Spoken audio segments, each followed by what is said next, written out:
Hello, and welcome to The Sleepy Scientist, where we explore the wonders of the universe and the quiet magic of your own body, all at a pace gentle enough to fall asleep to. Tonight, we're going to take a peaceful journey through something remarkable, the nervous system, a web of whispering wires inside you that thinks, moves, feels, and remembers, all while you barely notice it. Now, I do hope this video isn't too interesting. The goal, after all, is to help you wind down, not accidentally launch a midnight neuroscience obsession. But if it does keep you awake a little longer, at least you'll walk away with some new brainy knowledge to ponder as you drift off. A fair trade, I'd say. Before we begin our slow wander through synapses and neurons, I'd love to know where you're tuning in from and what time it is in your part of the world. Are you snuggled up for a late evening rest, or catching a quiet moment before sunrise? Leave a comment below and let me know. And if this video helps you relax, feel free to gently tap that like button. Or maybe even subscribe for more sleepy science in your future. Now, settle in. Get comfortable. Let your shoulders drop just a little. Maybe take a slow breath. Tonight we'll listen closely to the quiet conversation happening inside you every moment of your life. Your nervous system. It doesn't shout. It doesn't demand attention. But without it, there would be no movement, no memory, no feeling, no thought. And as always, a gentle reminder, this video is for educational and entertainment purposes only, and should not be taken as medical advice. Somewhere inside you right now, a signal is zipping along a delicate thread of nerve fibre. Maybe a quiet update about the temperature of your toes, or a whispered instruction to adjust your posture ever so slightly. And the most remarkable part, you're not even aware it's happening. The nervous system is the ultimate behind-the-scenes operator. It's your body's command centre, messenger service, and crisis response team all rolled into one. And it manages to do all of that without demanding a single moment of your conscious attention. Unlike your heart, which beats rhythmically and insistently, or your lungs, which rise and fall in a visible rhythm, the nervous system is mostly invisible. It doesn't flex, rumble, or sigh. It thinks in silence. At its core, the nervous system is divided into two big departments, the central nervous system and the peripheral nervous system. The central nervous system is your brain and spinal cord, the main headquarters, where all the major decisions are made. Think of it as mission control, humming quietly in the dark, issuing orders, evaluating reports, and processing everything from memories to muscle movements. The peripheral nervous system, meanwhile, is the vast communication network that branches out from the spinal cord and brainstem, reaching into every fingertip, organ and toe. If the central nervous system is the CEO, the peripheral system is the team of messengers, sensors and field agents, keeping the operation running smoothly out in the wild. It delivers information in both directions, from the outside world in and from the brain back out to the body. These two systems work together at astonishing speed. When you touch something hot, nerves in your skin send that urgent ouch signal to your spinal cord in a fraction of a second, and the command to yank your hand back is already en route before you even fully register what happened. That's not magic. That's fast, efficient biology. But the nervous system isn't just about speed. It also handles slower, more subtle forms of communication. Some signals aren't racing toward action, but drifting through circuits that evaluate, weigh, and integrate. Think of the difference between reflexively jumping away from a spider and slowly realizing that a friend's voice sounds a little sad tonight. Both responses come from the same system, but one is a lightning bolt and the other is a cloud gradually forming in your mental sky. And here's where it gets even more impressive. Unlike many other systems in the body, the nervous system doesn't have just one job. The circulatory system pumps blood. The digestive system processes food.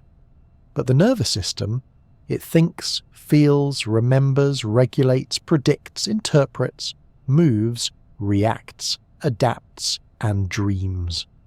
It is the stage, the script, and the actor all at once. Signals travel through it using a mix of electrical impulses and chemical messengers, like a telegraph line that sometimes switches to smoke signals, then back again. This hybrid mode of communication is why you can have both immediate reactions and long-lasting emotional effects. A sharp noise might make you jump, but a few carefully chosen words can stay with you for years. Same system, different tools. Another fascinating feature is how the nervous system balances voluntary and involuntary actions. You choose to lift your arm, but you don't choose to sweat when you're nervous. You can hold your breath, but you can't stop your pupils from adjusting to light. The nervous system lives in this grey area between control and surrender. Some parts obey your will, others go on with or without your permission, which is honestly kind of nice. It would be exhausting to consciously regulate your heart rate every time you climbed a flight of stairs. The central nervous system itself is sheltered with a kind of reverence. The brain is tucked away inside a bony skull, wrapped in 3 layers of protective membrane and bathed in cerebrospinal fluid, a clear, cushioning liquid that acts as both a shock absorber and a nutrient delivery system. The spinal cord is similarly guarded, running through the vertebrae like a precious cable in a steel conduit. Nature seems to know how critical these structures are and takes no chances with their safety. Meanwhile, the peripheral nerves stretch outward like vines from a hidden root system, weaving into muscles, skin and organs with delicate precision. Some of them are incredibly long. The sciatic nerve, for example, runs from the lower spine all the way down to your foot.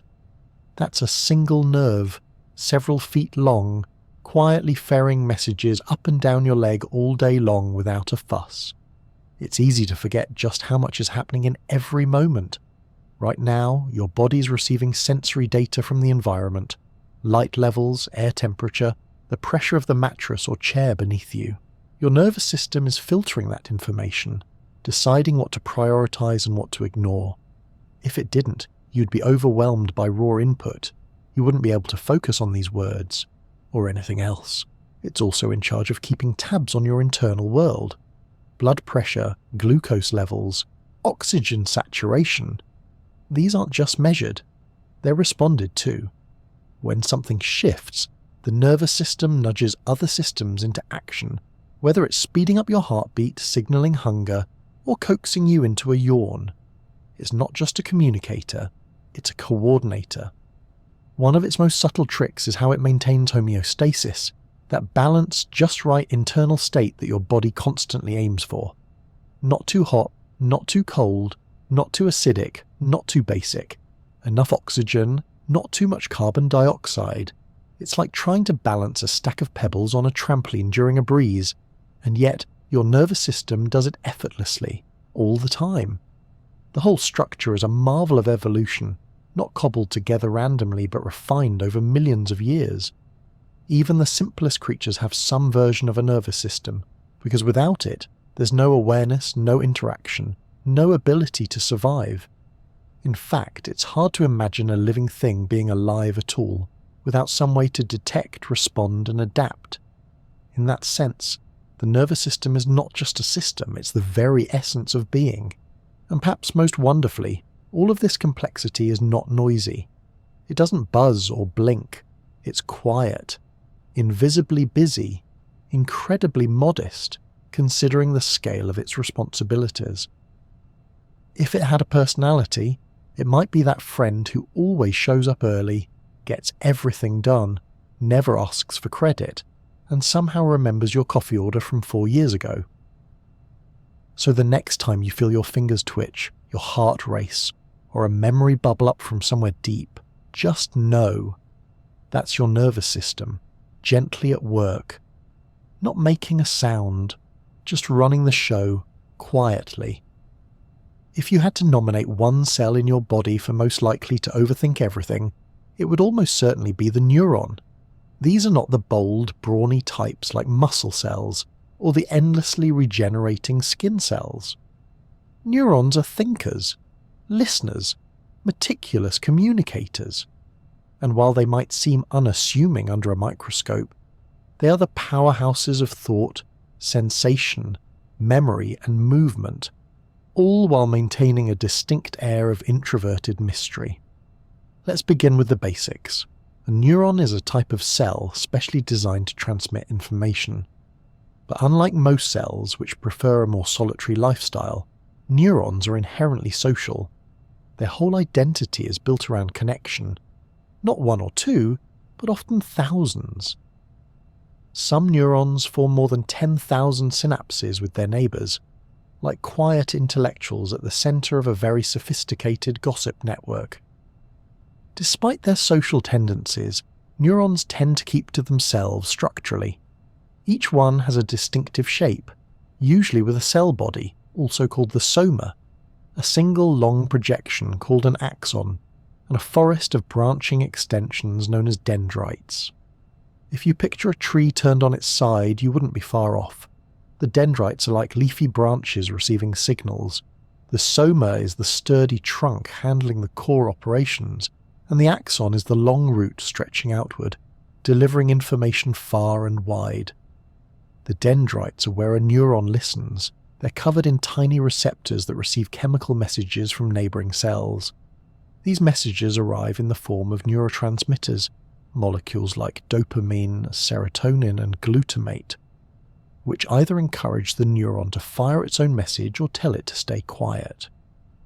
A single neuron might be receiving messages from thousands of other cells, all whispering at once, and its job is to decide whether the overall message is loud enough to warrant a reply. That reply comes in the form of an electrical impulse called an action potential. This is where things get exciting, in a very microscopic way. If the cell receives enough stimulation, it hits a certain threshold and generates a rapid electrical signal that travels down the axon like a wave. It's a bit like someone flipping a row of dominoes, but instead of tumbling plastic, it's ions rushing across the neuron's membrane, reversing polarity as they go. It's fast, it's precise, and it happens millions of times a day without you ever noticing. Now, the axon isn't just a passive wire. In many neurons, it's wrapped in a special insulating layer called myelin. Myelin is made by glial cells, the quiet custodians of the nervous system, and it helps the electrical signal move faster and more efficiently. In fact, a well-myelinated axon can transmit signals over 100 times faster than an unmyelinated one. It's a bit like the difference between a dirt path and a high-speed train line. The signal still gets there either way, but one arrives fashionably late with dirt on its shoes, while the other glides in on schedule and polished rails. At the very end of the axon, things branch out again. This is the axon terminal, a cluster of tiny endings that get remarkably close to the dendrites of other neurons, but not quite close enough to touch. Between them lies the synapse, that small but crucial gap across which neurotransmitters leap like microscopic messengers, carrying gossip between close-knit neighbours. The whole process is exquisitely timed and regulated, and a single neuron can repeat it thousands of times per second. Interestingly, neurons come in many shapes and sizes depending on where they live and what they do. Some are tiny, communicating over mere millimeters in your brain. Others are long and winding. The motor neurons in your spinal cord, for instance, can stretch all the way to your toes. That's like a single cell running the length of a greyhound. It's a remarkable feat of cellular endurance, and a testament to just how far these quiet little introverts are willing to go to keep you moving. Different types of neurons have different jobs. Sensory neurons pick up information from the environment, like light, sound, temperature, or pressure, and relay it to the brain for interpretation. Motor neurons carry instructions from the brain out to the muscles, making sure your limbs respond to your intentions, even if your intentions include fumbling around for your alarm clock. Then there are interneurons, the middlemen, found mostly in the brain and spinal cord. They form complex networks that analyse, integrate, and decide what to do with all that incoming information. What's fascinating is how specialised and irreplaceable neurons are. Unlike many other cells in your body, neurons don't divide and replenish themselves regularly. Once you have them, that's mostly it. You're born with about 80 to 100 billion neurons, and while that number may slowly decline with age or injury, It's enough to carry you through an entire lifetime of thoughts, dreams, reflexes, and awkward social encounters. That said, neurons are not entirely without flexibility. They're capable of changing the strength of their connections, adjusting how they respond to certain signals, and even forging new pathways if you learn something new or form a memory. This adaptability is part of what makes the brain so powerful. It isn't just a static machine, it's a living, rewiring, ever-evolving network of possibilities. In a way, neurons are like those rare people who are quiet in crowds, but say just the right thing at just the right time. They don't demand attention, but without them, everything would fall apart. They're thoughtful, measured, deliberate, sending signals across your body with perfect timing and precision, even as you sleep or daydream or wonder what you were about to say before you got distracted by a passing thought. These little cells have been with you from the very beginning. They formed into patterns while you were still floating in the amniotic quiet of the womb. They practiced firing even before you were born, and after birth, they exploded into activity, forming connections at a rate of nearly 1 million per second in the earliest months of life. That early neural bloom laid the groundwork for walking, talking, imagining, and learning, and even now your neurons are still adjusting, refining, reshaping their networks in response to your experiences. Despite their complexity, neurons are remarkably energy efficient. They use precise bursts of energy only when needed, and their resting state, the calm between firings, is carefully maintained by a balance of charged particles inside and outside the cell. The sodium-potassium pump, for example, works like a gatekeeper, maintaining the delicate voltage across the membrane until it's time for action.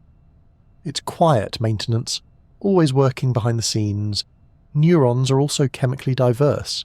They don't all use the same neurotransmitters, and some even use multiple ones depending on the context. Dopamine, for example, plays a role in reward and motivation, while GABA, gamma-aminobutyric acid, tends to have a calming inhibitory effect. Glutamate, on the other hand, is an excitatory superstar, crucial for memory and learning. The chemical language of neurons is nuanced, layered, and far more sophisticated than we once imagined. Despite all this sophistication, neurons are still vulnerable. They can be damaged by trauma, deprived of oxygen during a stroke, or affected by diseases like Alzheimer's or Parkinson's. But even in these challenges, the nervous system often finds ways to adapt. Neighbouring neurons might strengthen their connections, new paths might be forged, and researchers around the world are working every day to understand how to help these cells heal or regenerate. For all their brilliance, neurons remain curiously humble. They don't reproduce headlines like heart transplants or bionic limbs, but they quietly power everything that makes you you. Your thoughts, your voice, your hopes, and your sense of time. They are the invisible network that lets you imagine, remember, love, and decide what kind of pizza you want. So next time you pause mid-thought or feel an idea spark into life, it's worth appreciating that somewhere deep in your brain, a neuron, or maybe a small chorus of them, just fired in elegant harmony. No grand performance, no loud announcement, just a gentle, electric whisper from one introverted cell to the next. If you've ever been jolted awake by a brilliant idea, or reflexively pulled your hand back from something hot, congratulations. You've just experienced the silent spark of an action potential. No noise, no flash, just a whisper of electricity rushing down a microscopic cable. It's one of biology's most astonishing tricks. A tiny zap inside a single cell that somehow helps you read, dance, remember birthdays, and occasionally forget why you walked into the kitchen. At the heart of this marvel is the humble neuron, and at the heart of the neuron's powers is its ability to generate an electrical impulse. Not with batteries or wires, but with a delicate dance of ions, electrically charged particles like sodium and potassium that flow in and out of the cell at just the right moments. It's not unlike the ebb and flow of a tide, except that this tide moves in milliseconds and carries your every thought with it. To understand how neurons fire, we need to peek inside their membranes. the thin, flexible boundaries that separate the inside of the cell from the outside world. These membranes aren't just barriers, they're incredibly selective gates, equipped with tiny protein channels and pumps that carefully control what moves in and out. When a neuron is at rest, not actively firing, it's in a state called the resting potential. Imagine it as a calm beach before the first wave rolls in. During this state, the inside of the neuron is slightly more negative than the outside. This difference in charge, known as the membrane potential, is usually about 70 millivolts. Not much in absolute terms, but in the cellular world, that's like holding a tightly wound spring ready to uncoil at the slightest provocation. This charge difference is maintained by the sodium-potassium pump, a protein that tirelessly exchanges ions across the membrane. For every 3 sodium ions it pushes out, it brings in 2 potassium ions. This creates a high concentration of sodium outside the cell and a higher concentration of potassium inside. It's a bit like storing firewood just outside the door while keeping a few logs handy inside, ready for quick use but not enough to start a bonfire. Then comes the stimulus, a small change in the environment, maybe a message from another neuron or a touch on the skin. If the stimulus is strong enough, it nudges the membrane potential closer to what's called the threshold. This threshold is usually around minus 55 millivolts. If the neuron reaches this magic number, the gates fly open. And when those gates open, everything changes in a flash. Voltage-gated sodium channels, specialized protein pores in the membrane, snap open, and sodium ions rush into the cell. It's a flood. The inside of the neuron, once negatively charged, quickly becomes more positive. This rapid change in electrical charge is the action potential. The action potential doesn't just sit there though, it moves. Like a spark racing along a fuse, the depolarization at one segment of the axon causes the next segment's sodium channels to open, and then the next, and the next. It's a self-propagating wave, not unlike a stadium doing the wave, but with far more precise choreography and fewer nachos. As the action potential travels down the axon, the original segment begins to reset. Sodium channels close, and potassium channels open, allowing potassium to flow out of the cell. This repolarizes the membrane, returning it to a more negative state. Eventually everything settles back into the resting potential.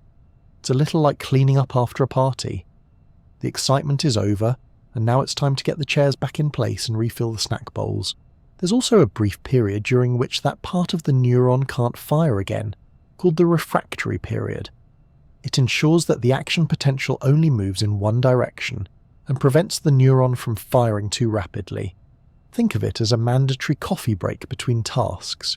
Even neurons need a moment to catch their breath. Now, if the neuron happens to be wrapped in myelin, that insulating layer provided by glial cells, the signal jumps between gaps in the myelin called nodes of Ranvier. This is known as saltatory conduction, and it dramatically speeds up signal transmission. Instead of crawling down the axon inch by inch, the signal leaps from node to node, like a frog hopping across lily pads. It's energy efficient and lightning fast. Interestingly, the action potential itself doesn't change in size. It's all or nothing. If the threshold is reached, the neuron fires at full strength. If not, it doesn't fire at all. There's no in-between, no partial effort. It's a yes or no decision, a binary switch that keeps everything clear and consistent. What varies is how frequently a neuron fires, not how strongly. A loud sound or a painful stimulus might cause a rapid burst of action potentials, while a gentle breeze might produce only the occasional pulse. This system of electrical signals allows for extraordinary precision. A single neuron might fire only a few times per second, while others can manage hundreds of firings in the same span. These patterns, the rhythm and frequency of zaps, are what the brain uses to encode different types of information. It's not just about whether a neuron fires, but how often and when, like a Morse code built out of electricity and silence. And this entire process happens incredibly fast. An action potential can be over in just a few milliseconds, and in that time, It can travel several feet along an axon. It's fast enough to let you blink before a bug hits your face, or pull your hand away from a hot stove before your brain fully registers the pain. The phrase split-second decision is not just poetic. Your neurons are literally operating in fractions of seconds all the time. While all this might sound mechanical, the implications are profoundly human.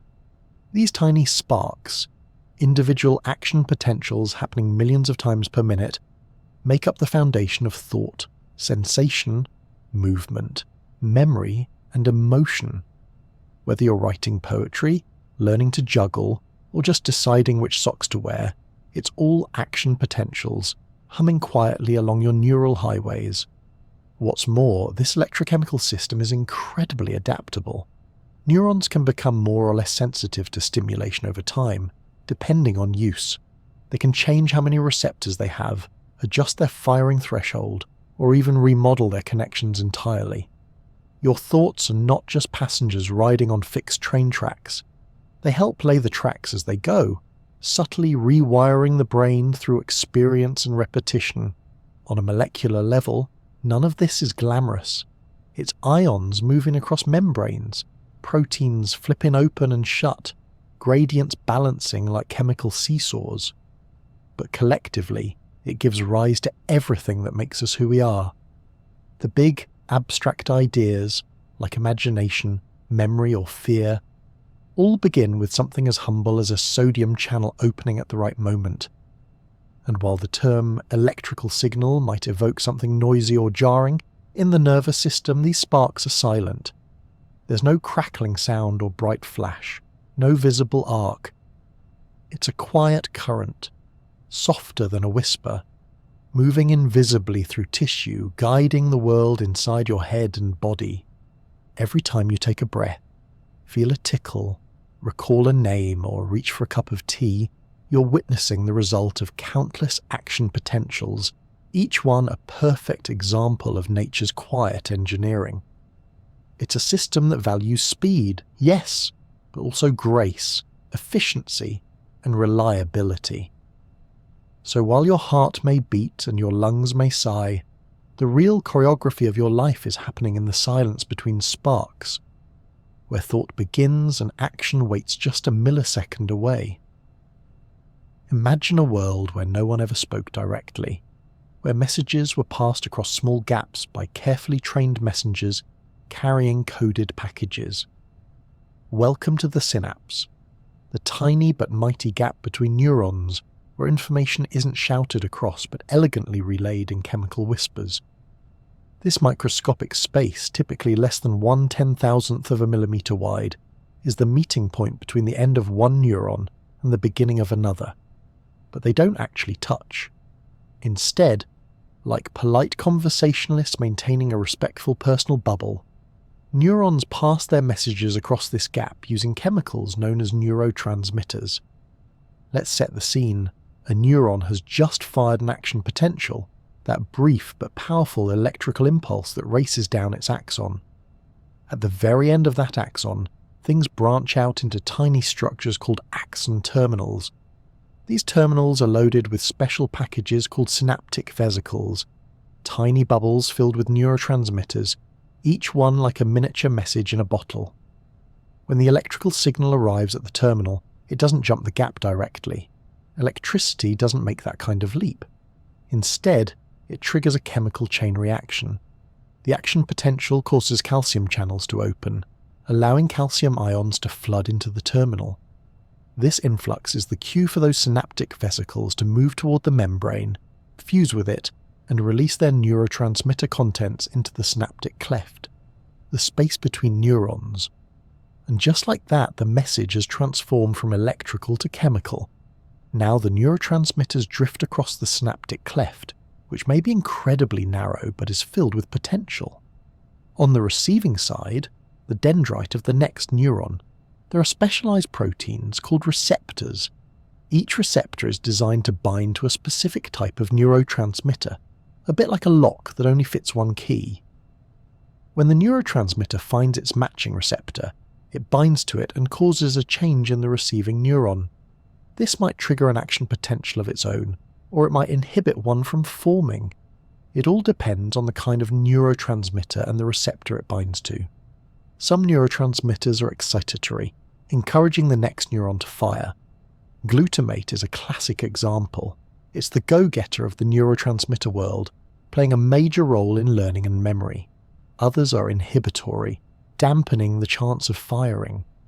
GABA, or gamma-aminobutyric acid, is the brain's gentle shh, helping to calm overactive circuits and prevent neural chaos. It's the chemical equivalent of someone placing a hand on your shoulder and gently saying, "Maybe let's not panic just yet." Then there are the modulators, neurotransmitters that don't directly trigger or prevent firing, but influence how responsive neurons are to other signals. Dopamine, for instance, helps shape motivation, reward, and movement. Serotonin plays a role in mood, appetite, and sleep. Norepinephrine is involved in alertness and arousal. These chemicals don't yell instructions. They tweak the volume knob, adjusting how loudly other signals are heard. It's important to note that the same neurotransmitter can have different effects depending on where it lands. Dopamine in one part of the brain might be about pleasure and anticipation. In another, it's about motor control.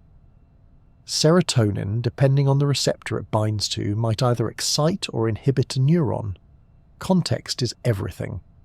Once the neurotransmitter has done its job, it doesn't just hang around.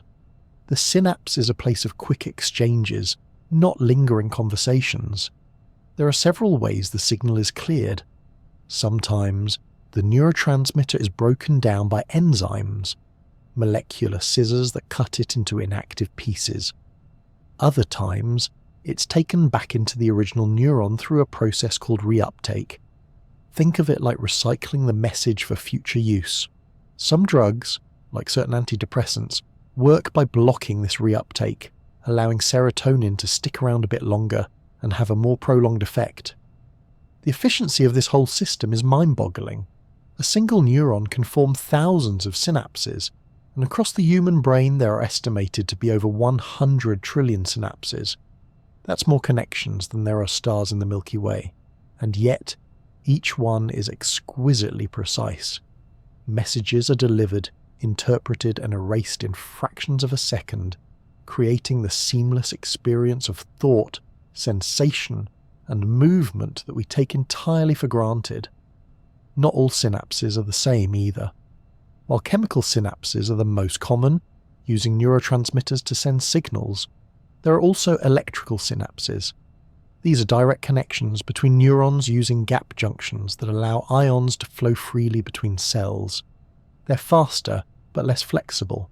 Chemical synapses, though slightly slower, offer more nuance and control, which is likely why evolution favoured them for complex tasks like emotion, memory, and decision-making. The balance of neurotransmitters at synapses is delicate and constantly changing. Learning, for example, involves strengthening some synaptic connections while weakening others. This process, known as synaptic plasticity, is what allows your brain to adapt, grow, and recover from injury. It's also why practicing something, whether it's playing piano or speaking French, literally reshapes your brain. The synapses involved become more efficient, more responsive, more tightly connected. Sometimes this balance is disrupted. Too little dopamine can lead to Parkinson's disease, a condition marked by tremors and slowed movement. Too much dopamine activity in certain pathways is associated with schizophrenia. A deficiency in serotonin has been linked to depression, while disruptions in GABA signaling can lead to anxiety or seizures. In these cases, medications may be used to help restore balance, often by influencing neurotransmitter production, breakdown, or reuptake. And yes, this is also how many recreational drugs work. Substances like caffeine, alcohol, nicotine, and more potent agents like cocaine and MDMA all hijack the synaptic process in various ways. They may flood the synapse with dopamine, block reuptake of serotonin, or mimic natural neurotransmitters to produce euphoric or stimulating effects. It's a powerful system, and even tiny chemical tweaks can have enormous effects on mood, behavior, and perception. All of this happens without a sound. There's no crackling static, no flashing light, no fanfare. Just molecules drifting across microscopic spaces, locking onto their targets and triggering changes that ripple across networks of cells. It's chemical poetry, written in an alphabet of amino acids and carried by invisible waves. If you zoomed out far enough, those trillions of synaptic conversations form the basis of your personality, your habits, your memories, and your quirks. That moment of laughter, the sudden memory of a childhood room, the decision to have pancakes instead of toast, all of it rooted in neurotransmitters crossing tiny gaps and binding to waiting receptors. It's easy to think of the brain as a computer full of cold logic and blinking circuits, but synapses tell a different story. They're not mechanical, they're organic, fluid, and dynamic. They can strengthen, weaken, grow, and vanish entirely. They can be shaped by experience, stress, sleep, and sunlight. They're influenced by what you eat, how you move, and how you feel. They're not just communication hubs. They're where your life gets translated into biology. And the elegance of it all is that it happens quietly, reliably, and continuously. You don't have to ask your synapses to work. They simply do. Like the soft rustle of leaves in a forest, they whisper constantly beneath your awareness, carrying the messages that make you you. Have you ever touched something hot and yanked your hand back before you even had time to shout an expletive? Or sat on a doctor's table and watched your leg kick out involuntarily when they tapped just the right spot below your kneecap?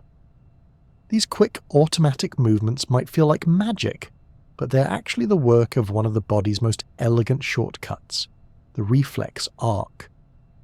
Reflexes are the nervous system's way of handling things without bothering the brain. That might sound a little rude, as if the spinal cord is saying, "Don't worry, I've got this one." But it's a brilliant system for staying safe and responsive when time is of the essence.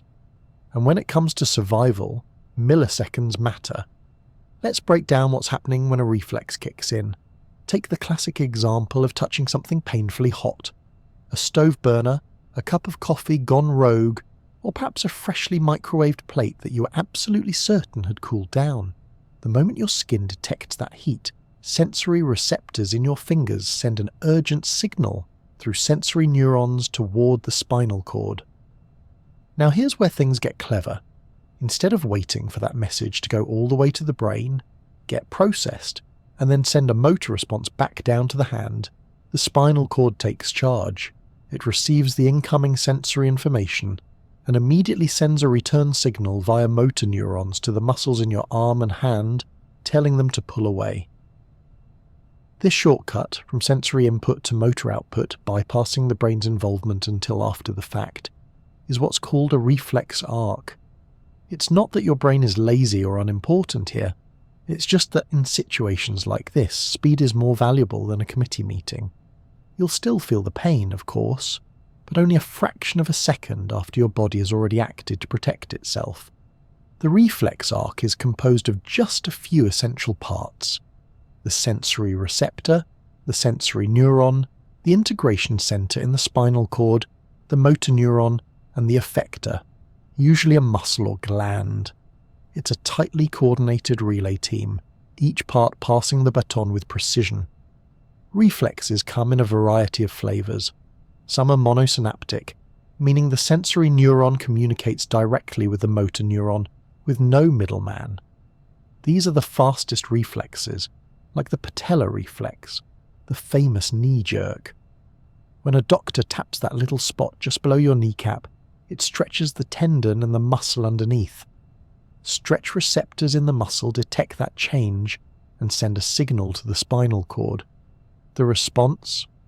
A quick command to contract the muscle and extend the leg. Simple, clean, efficient.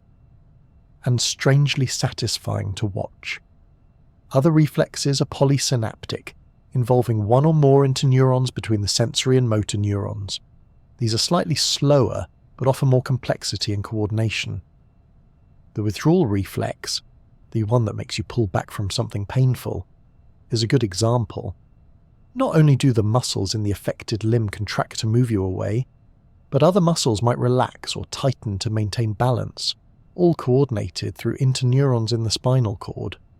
Your body doesn't just react, it reacts wisely. There's even a delightful little companion to the withdrawal reflex called the crossed extensor reflex. Picture this. You step on something sharp with your bare foot. Ouch! As your injured leg pulls back, your other leg automatically stiffens to support your weight and keep you from falling over.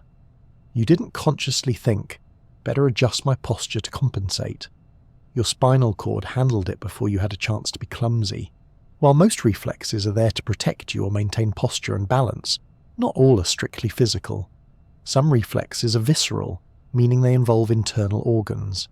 Think about the gag reflex, or the way your pupils automatically constrict in bright light. These are still reflexive actions, protective, automatic, and regulated by circuits that prioritize survival and comfort. Your body knows that bright sunlight might damage your retinas, or that something lodged in your throat could be dangerous, and it acts accordingly. Reflexes also play a huge role in development. Babies come equipped with a variety of primitive reflexes that help them survive and interact with the world in their early days. The rooting reflex, for instance, causes a baby to turn its head toward a touch on the cheek, helpful when trying to find a source of food. The palmar grasp reflex makes their tiny fingers wrap around yours when you place a finger in their palm. These early reflexes gradually fade as the nervous system matures and voluntary control takes over, but they're an important sign of healthy neurological development. Testing reflexes is actually one of the simplest and most effective ways for doctors to assess the health of the nervous system. Reflexes that are too strong, too weak, or entirely absent can indicate a problem somewhere along the neural pathway, whether it's in the sensory input, the motor output, or the integration center itself. A sluggish reflex might suggest nerve damage, while an exaggerated one could point to issues in the brain's control over spinal reflexes. It's like checking the wiring in a circuit. If the light doesn't flicker when you flip the switch, something's not quite right. Reflex arcs are also one of nature's oldest tricks. You don't need a fancy brain to have a reflex. Even simple organisms like jellyfish or worms exhibit reflexive responses. They don't philosophize or play chess, but they react to touch and light. These basic circuits are evolutionary gold, fast, reliable, and essential. In fact, they likely predate the evolution of brains altogether. Interestingly, not all reflexes are rigid and unchanging. With enough repetition and training, some reflexive responses can be reshaped or even suppressed. Think about athletes or musicians whose movements are so well practiced that they appear automatic. These aren't reflexes in the strict neurological sense, but they demonstrate how the nervous system can build efficient, near instantaneous responses through repetition. Over time, what began as deliberate effort becomes almost reflexive. There are also reflexes you can consciously override. If someone tosses you a ball, your instinct might be to duck, but with practice you learn to reach out and catch it instead. Or perhaps you've suppressed a sneeze or held your breath underwater. These situations show how the conscious brain and the reflexive spinal pathways can sometimes negotiate a truce, depending on the context. And yes, there are occasional quirks. Sometimes reflexes misfire or get exaggerated. Ever had a twitchy eyelid after too much caffeine? That's a hyper-excitable reflex arc at work, or those odd little muscle jerks as you're falling asleep, called hypnic jerks, which scientists believe are leftover reflexes from earlier stages of evolution. Your brain briefly thinks you're falling, and your body reacts with a sudden jolt. Slightly embarrassing, but entirely normal. At their core, reflexes remind us that the body is more than just a vehicle directed by conscious thought. There's a whole world of intelligence embedded in your spinal cord, a network of rapid responders that keep you safe, stable, and upright without needing your explicit input. They're the security team that operates in the background, ready to act before you even know there's a problem. So whether you're dodging a wayward soccer ball, pulling your hand away from a cactus, or blinking at the sudden flash of a camera, your reflexes are quietly at work, handling the fast stuff so your brain can take its time deciding what to do next. A silent, swift team of neural shortcuts that keep you on your feet, often quite literally, without asking for credit. Just a gentle tap, a twitch, and on you go. If you could somehow shrink yourself down to the size of a molecule and wander through the human brain, you wouldn't find a neatly labelled control room with blinking lights or tidy wiring like in a computer. You'd find something far more organic, a sprawling, branching, ever-shifting landscape. It would feel less like a machine and more like a dense, whispering forest. And in this forest, neurons don't work alone. They form vast networks, called neural circuits, that carry out everything from simple reflexes to the complex ballet of thought. A single neuron can do incredible things, receiving input, making decisions and sending messages. But it's when neurons link up in structured patterns that the real magic happens. Neural circuits are groups of interconnected neurons that process specific types of information. They form the living highways and backroads of your nervous system, carrying signals across your body in an intricate, coordinated flow. The basic structure of most circuits can be broken down into three main roles: sensory input, integration, and motor output. It's a simple framework, but it's the foundation for everything from scratching your nose to composing a symphony. Let's start with sensory input. This is where the journey begins, with specialized receptors picking up information from the world around you, or from within your own body. These receptors come in all flavors: mechanoreceptors for touch and pressure, photoreceptors for light, chemoreceptors for taste and smell, and thermoreceptors for temperature. They convert environmental signals, like the chill of a breeze or the texture of a fuzzy blanket, into electrical impulses that neurons can understand. These impulses travel along sensory neurons toward the central nervous system. You can think of them as messengers carrying incoming news. It's cold out here, or this soup is too salty, or your foot just stepped on a Lego. These messages don't have meaning yet.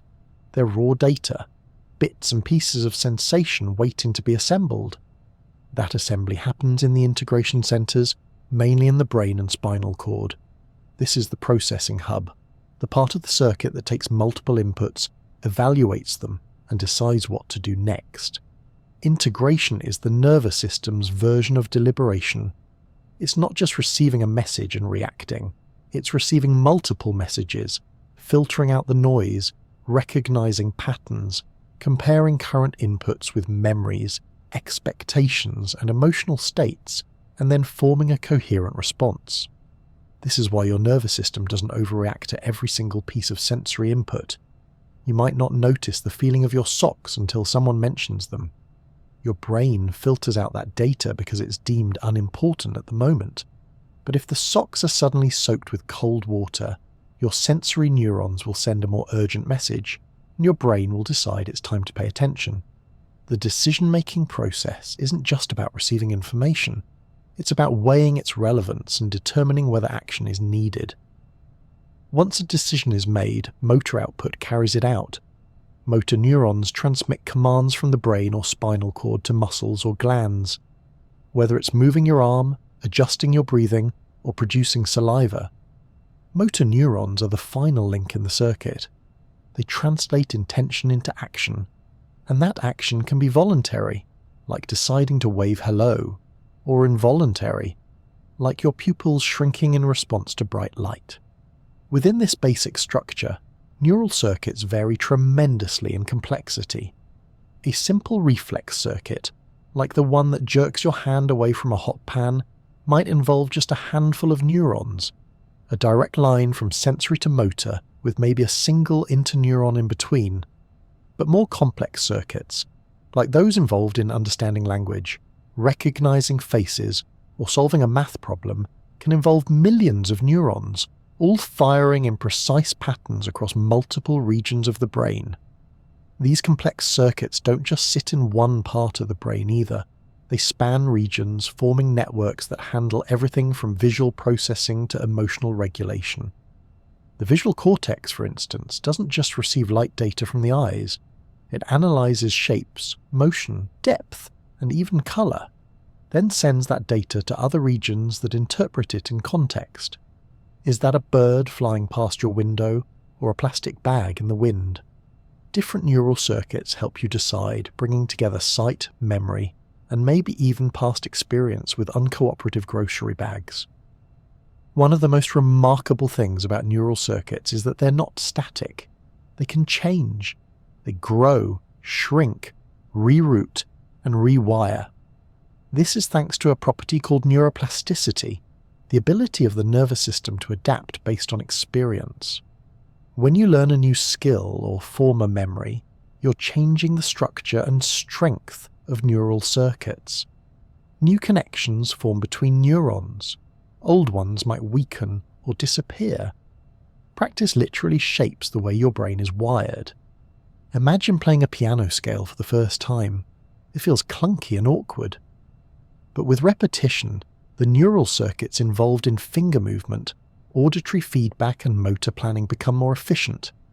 The communication between neurons improves.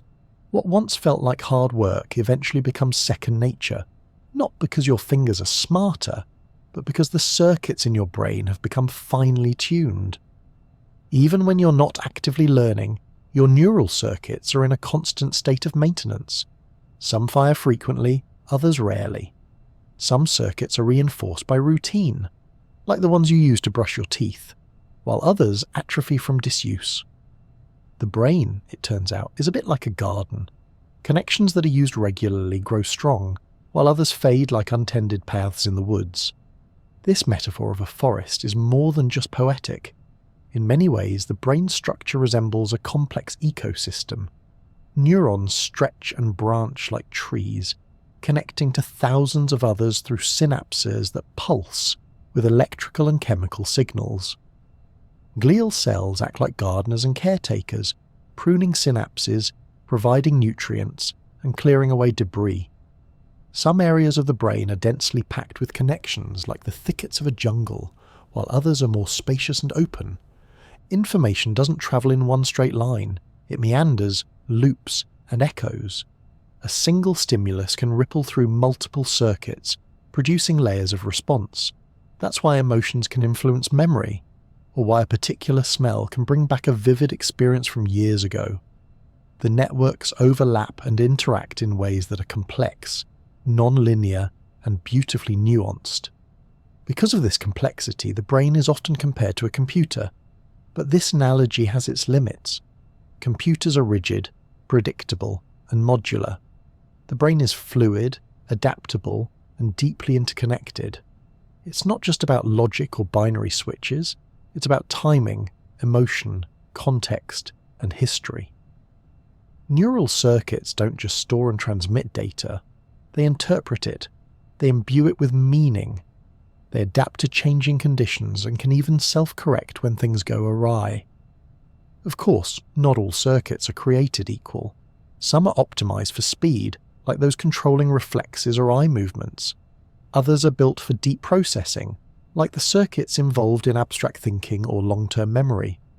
Some circuits become hyperactive in disorders like epilepsy, while others degrade in conditions like Alzheimer's disease. Understanding how these circuits work, and sometimes fail, is one of the most active areas of neuroscience research today. And despite how much we've learned, we've only just begun to map this living network. Entire initiatives have been launched to chart the brain's connectome, the full map of neural connections in the brain. It's like trying to chart every tree, vine, and moss patch in an unimaginably vast jungle, where the paths shift subtly over time, and where the act of observation might itself cause change. Still, every new discovery adds another piece to the puzzle. Every insight into how a circuit handles fear, joy, habit, or attention brings us closer to understanding not just how the brain works, but how it feels to be human. Because in the end, these circuits aren't just electrical relays. They're the architecture of thought, the pathways of personality, the infrastructure of experience. They're what let you recognize a friend's face, hum a familiar tune, or feel a sudden pang of nostalgia at the smell of fresh rain. And all of that happens within a living, breathing network of connections. A forest of murmurs that stretches from the base of your spine to the crown of your head, quietly keeping the lights on while you live your life. The world is a loud, bright, flavourful, textured place, and yet all of that sensory richness exists only as raw data until your nervous system gets involved. You don't actually see light, hear sound, or taste chocolate directly. What you experience is your brain's interpretation of electrical signals sent by specialized receptors. In other words, reality isn't just what's out there.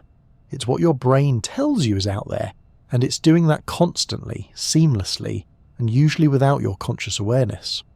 Let's start with one of the most familiar senses, touch. Your skin is your largest sensory organ, and it's loaded with receptors for pressure, vibration, temperature, and pain. These receptors are surprisingly specialized. Some detect light, gentle contact, like the brush of a feather. Others are tuned for deep pressure or for rapid changes in motion, like when your phone buzzes unexpectedly in your pocket. There are thermoreceptors that respond to heat and cold, and nociceptors that detect pain, a crucial, if unpopular, form of information. While pain may not be anyone's favourite sensation, it's essential for survival. It tells you when something is wrong, when tissue is damaged, or when it's time to back away from that suspiciously hot pizza slice. Once these receptors are activated, they send signals through sensory neurons to the spinal cord and then up to the brain. The signals get routed to the somatosensory cortex, a strip of brain tissue where different parts of your body are represented in a rather peculiar map. Your hands and lips, for instance, take up a disproportionately large area because they're incredibly sensitive.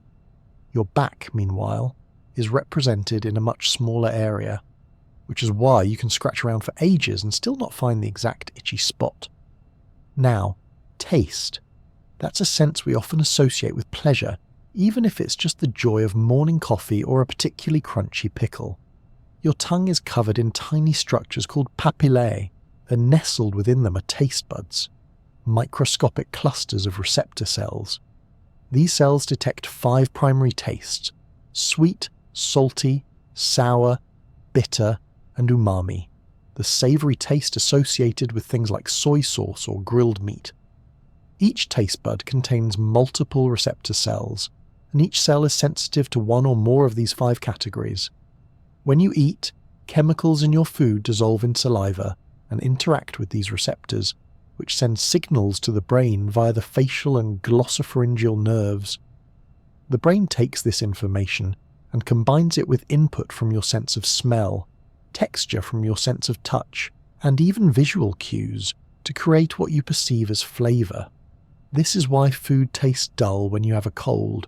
Your olfactory input is muffled, and the brain's flavour construction process is working with limited materials. Speaking of smell, your olfactory system is both ancient and direct. Unlike other senses, smell signals bypass the thalamus, the brain's typical relay station, and go straight to the olfactory cortex and limbic system, which is heavily involved in emotion and memory. That's why a single whiff of sunscreen might send you spiralling into a vivid memory of a beach trip from childhood. It's not just nostalgia, it's neural architecture. Smell begins with odour molecules drifting through the air into your nose, where they dissolve in mucus and bind to receptors on specialised neurons in the olfactory epithelium. These neurons are remarkably diverse. Humans have around 400 different types of olfactory receptors, and each type responds to different molecular features. The brain interprets the combination of activated receptors as specific scents, from fresh-cut grass to wet dog to baking bread. Now let's shift to sound. Hearing begins when air vibrations, pressure waves, enter your ear and travel down the auditory canal to the eardrum, causing it to vibrate. These vibrations are transferred through 3 tiny bones in the middle ear, charmingly named the hammer, anvil, and stirrup, which amplify the signal and send it into the cochlea. a snail-shaped structure in the inner ear filled with fluid and lined with sensory cells. Inside the cochlea, those pressure waves create ripples in the fluid, which bend tiny hair cells at specific points depending on the frequency of the sound. High-pitched sounds affect one end of the cochlea, while low-pitched sounds affect the other. The movement of these hair cells opens ion channels, generating electrical signals that travel along the auditory nerve to the brain's auditory cortex, where the raw data is interpreted as everything from a whisper to a thunderclap to your favourite song. Vision, arguably the most dominant sense for many people, is all about light. Photons enter your eye through the cornea and lens, which focus the light onto the retina at the back of the eye. There, two types of photoreceptor cells, rods and cones, convert the light into electrical signals. Rods are incredibly sensitive and handle low-light vision, but they don't detect colour. Cones, on the other hand, are less sensitive, but come in three types that respond to red, green or blue light. By comparing input from these cones, your brain constructs the full spectrum of colour. The signals travel through the optic nerve to the visual cortex, where they're combined, flipped, and adjusted until they form the rich, coherent image you perceive as your surroundings. Interestingly, what you see isn't just a straightforward recording. The brain fills in gaps, corrects distortions, and enhances contrast. There's a blind spot in every eye where the optic nerve exits the retina, an actual hole in your visual field, but your brain patches it over so smoothly you never notice. Vision isn't just perception, it's interpretation, artfully done in real time. And then there's a sixth sense that often flies under the radar: proprioception. This is your sense of body position, the internal awareness of where your limbs are in space, even with your eyes closed. It's what allows you to touch your nose in the dark or walk upstairs without watching your feet. Proprioception relies on stretch receptors in muscles, tendons, and joints. These receptors send constant updates to the brain about how contracted your muscles are, how bent your joints are, and where your body is relative to itself. This information is integrated in the cerebellum and somatosensory cortex to create a stable sense of posture and movement. Without proprioception, even basic tasks would become incredibly difficult. There are rare neurological conditions in which people lose this sense, and they must rely entirely on visual feedback to move, watching their arms and legs to guide them, even for simple tasks like holding a cup of tea. Proprioception might not get the spotlight, but it's essential for coordinated movement and a sense of physical self. All of these sensory systems, touch, taste, smell, hearing, sight, and proprioception, are fundamentally about converting external or internal stimuli into neural signals that the brain can interpret. The diversity of receptors, the speed of processing, and the integration across different brain regions makes sensory perception one of the most impressive feats of the nervous system. And what's truly astonishing is how unified it all feels. You don't experience touch, sight, and sound as separate streams. You experience the world as a single fluid reality. The rustle of wind through leaves, the scent of petrichor after rain, the feel of warm sunlight on your face. These aren't isolated events. They're blended into a seamless moment by neural circuits working in perfect harmony. Your sensory systems are always on, always scanning, always reporting back to your brain in an ongoing conversation that shapes how you move, feel, and understand the world. They don't just keep you safe, they make life richer. They let you enjoy art, savor food, recognize a loved one's voice, or marvel at the stars. They're your windows to the world, and they're cleaned, calibrated, and maintained by your nervous system with a kind of quiet excellence that rarely gets thanked. So whether you're watching the sunrise or simply feeling the texture of your favorite blanket, take a moment to appreciate the immense, invisible effort behind every sensation. You're not just perceiving the world, you're building it in real time, one signal at a time. Picture this. You decide to reach for your morning cup of tea, a completely ordinary action, something you do without thinking. And yet behind that smooth motion is a symphony of electrical signals, muscular coordination, timing, and balance, all orchestrated by your nervous system in a fraction of a second. It's not just motion, it's motor magic. Movement begins with intention, and intention begins in the brain. Specifically, it starts in an area called the motor cortex, nestled in the frontal lobe of your cerebrum. The motor cortex doesn't just randomly fire off commands, it carefully plans your movements. It decides how far your arm needs to stretch, how much force to use, which muscles to activate, and when.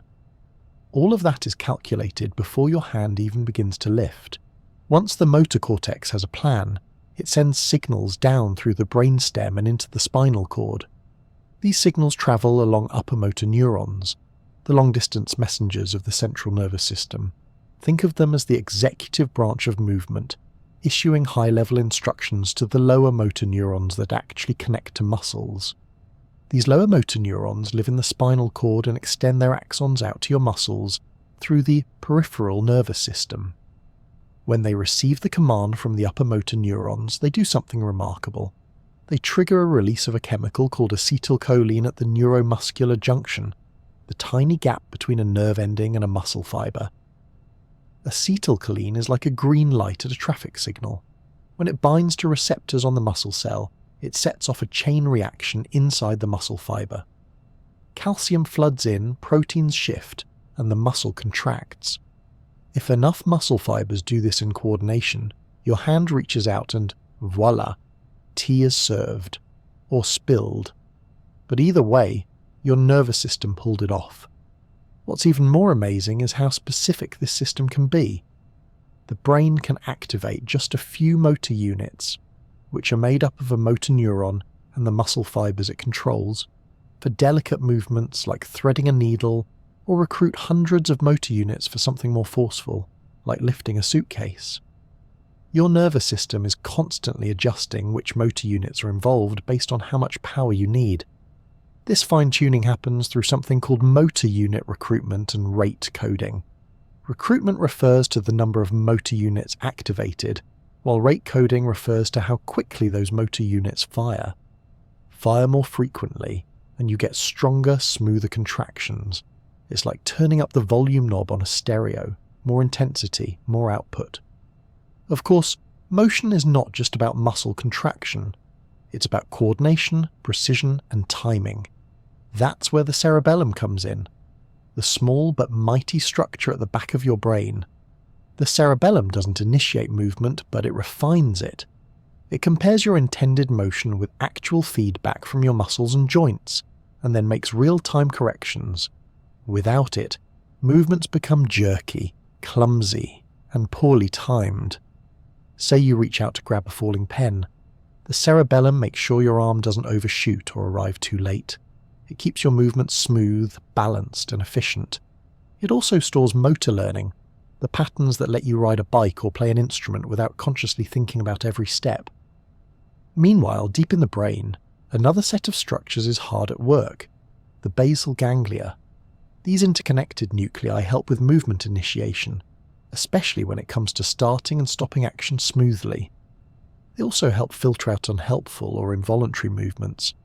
When the basal ganglia don't function properly, as in Parkinson's disease, people can experience tremors, rigidity, or difficulty initiating movement. Even the simplest gesture involves multiple brain regions communicating seamlessly. The premotor cortex helps plan movements, especially those based on external cues. The supplementary motor area coordinates movements that are internally driven, like deciding to stand up from your chair. The parietal lobe provides spatial awareness, helping you locate where your limbs are relative to the world. All these systems talk to each other constantly, often milliseconds before you even notice a motion has started. Now imagine all of that happening while you dance, juggle, play the violin, or climb a flight of stairs. Complex multi-joint movements require intricate timing and feedback. The nervous system doesn't just fire off a command and hope for the best, it listens. As your muscles move, Proprioceptors in your joints and tendons send continuous updates back to the brain. These updates allow the brain to make micro-adjustments mid-motion. Proprioception, your sense of body position, is vital here. It's how you can close your eyes and still touch your nose, or stand on one foot without staring at your toes. It's the silent background awareness of where your body is and what it's doing. When proprioception is disrupted, even walking becomes an exercise in guesswork. In addition to proprioception, your nervous system also integrates information from your eyes, inner ears, and even skin to keep you balanced and coordinated. The inner ear contains the vestibular system, tiny structures filled with fluid and sensory hair cells that detect head movement and orientation. These signals help you maintain balance, track moving objects, and orient yourself in space.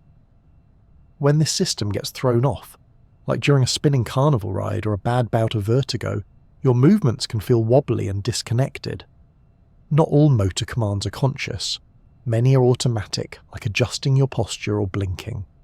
These are handled by brainstem pathways and spinal reflexes, which operate largely without your involvement. Your nervous system is quietly running background programs to keep you upright, breathing, and not drooling on yourself while you sleep. Interestingly, motion is also influenced by emotion. Nervous, your muscles might tighten. Happy, you smile. Fearful, you might freeze or bolt. These aren't just habits. Emotional states influence motor pathways through connections between the limbic system and motor centers. Your brain doesn't just decide how to move based on physics. It weighs how you feel too. And then there's the delightful awkwardness of learning a new movement. Whether you're attempting yoga, ice skating, or using chopsticks for the first time, your movements are often clunky and imprecise. That's your brain building new motor circuits, experimenting and adjusting. It's a little like rehearsing a play. Early runs are full of missed cues and awkward pacing, but with repetition, the performance smooths out. Practice refines these circuits. With time, the brain shifts some of the control from conscious centers to more automatic ones. That's why skilled dancers or athletes can move fluidly without thinking about each muscle contraction. It's not just muscle memory. It's deeply trained neural pathways working with practiced efficiency. Of course, motor control isn't perfect. It's vulnerable to fatigue, distraction, and aging. As we get older, reaction times can slow, coordination might decline, and fine motor skills may need a little more concentration. But the nervous system is adaptable. With use, training, and attention, it can remain remarkably functional well into later years. Movement also brings a feedback loop of pleasure. The brain often rewards activity with endorphins and dopamine, chemical signals associated with enjoyment, motivation, and even euphoria. This is why exercise, dancing, or even stretching can feel satisfying beyond just the physical benefits. The nervous system doesn't just control motion, it celebrates it. So whether you're performing a pirouette, running for the bus, or simply reaching for your phone in the dark, your body is responding to a cascade of electrical commands, feedback signals, and learned patterns. The muscles obey, the joints flex, the balance is adjusted, all in a quiet, lightning-fast collaboration between brain and body. It's easy to overlook because it feels effortless, but inside that effortless moment is a masterclass in coordination. A whisper of intent becomes a wave of motion. A thought becomes a step, a gesture, or a twirl. Whether it's graceful or goofy, it's still a marvel of motor magic, powered by a nervous system that never stops moving. Your brain is not the same as it was yesterday, or last week, or 5 minutes ago. That's not poetic exaggeration, it's biology. With every experience, every thought, every attempt to remember where you left your keys, your brain is adjusting itself. Not dramatically, like sprouting new lobes or rewriting entire regions, but subtly, invisibly, at the level of its connections. This ability to change is called neuroplasticity, and it's one of the nervous system's most magical traits. Neuroplasticity simply means neural flexibility, and it refers to the brain's capacity to rewire itself, to form new connections, strengthen old ones, and sometimes prune away the ones that are no longer needed. It's not just a feature of the young or the injured, it's happening all the time. Even as you listen to this, even as your brain quietly evaluates, adapts, and optimizes its own inner circuitry. For a long time, scientists believed the brain was fixed after childhood, that it developed rapidly early in life and then mostly coasted into old age, like a fully furnished house that only needed occasional dusting. But now we know that's not true. The brain is more like a garden than a building. It grows, trims, adapts, and reorganizes based on what you do, what you feel, and what you need. Let's start with the basics of how connections form.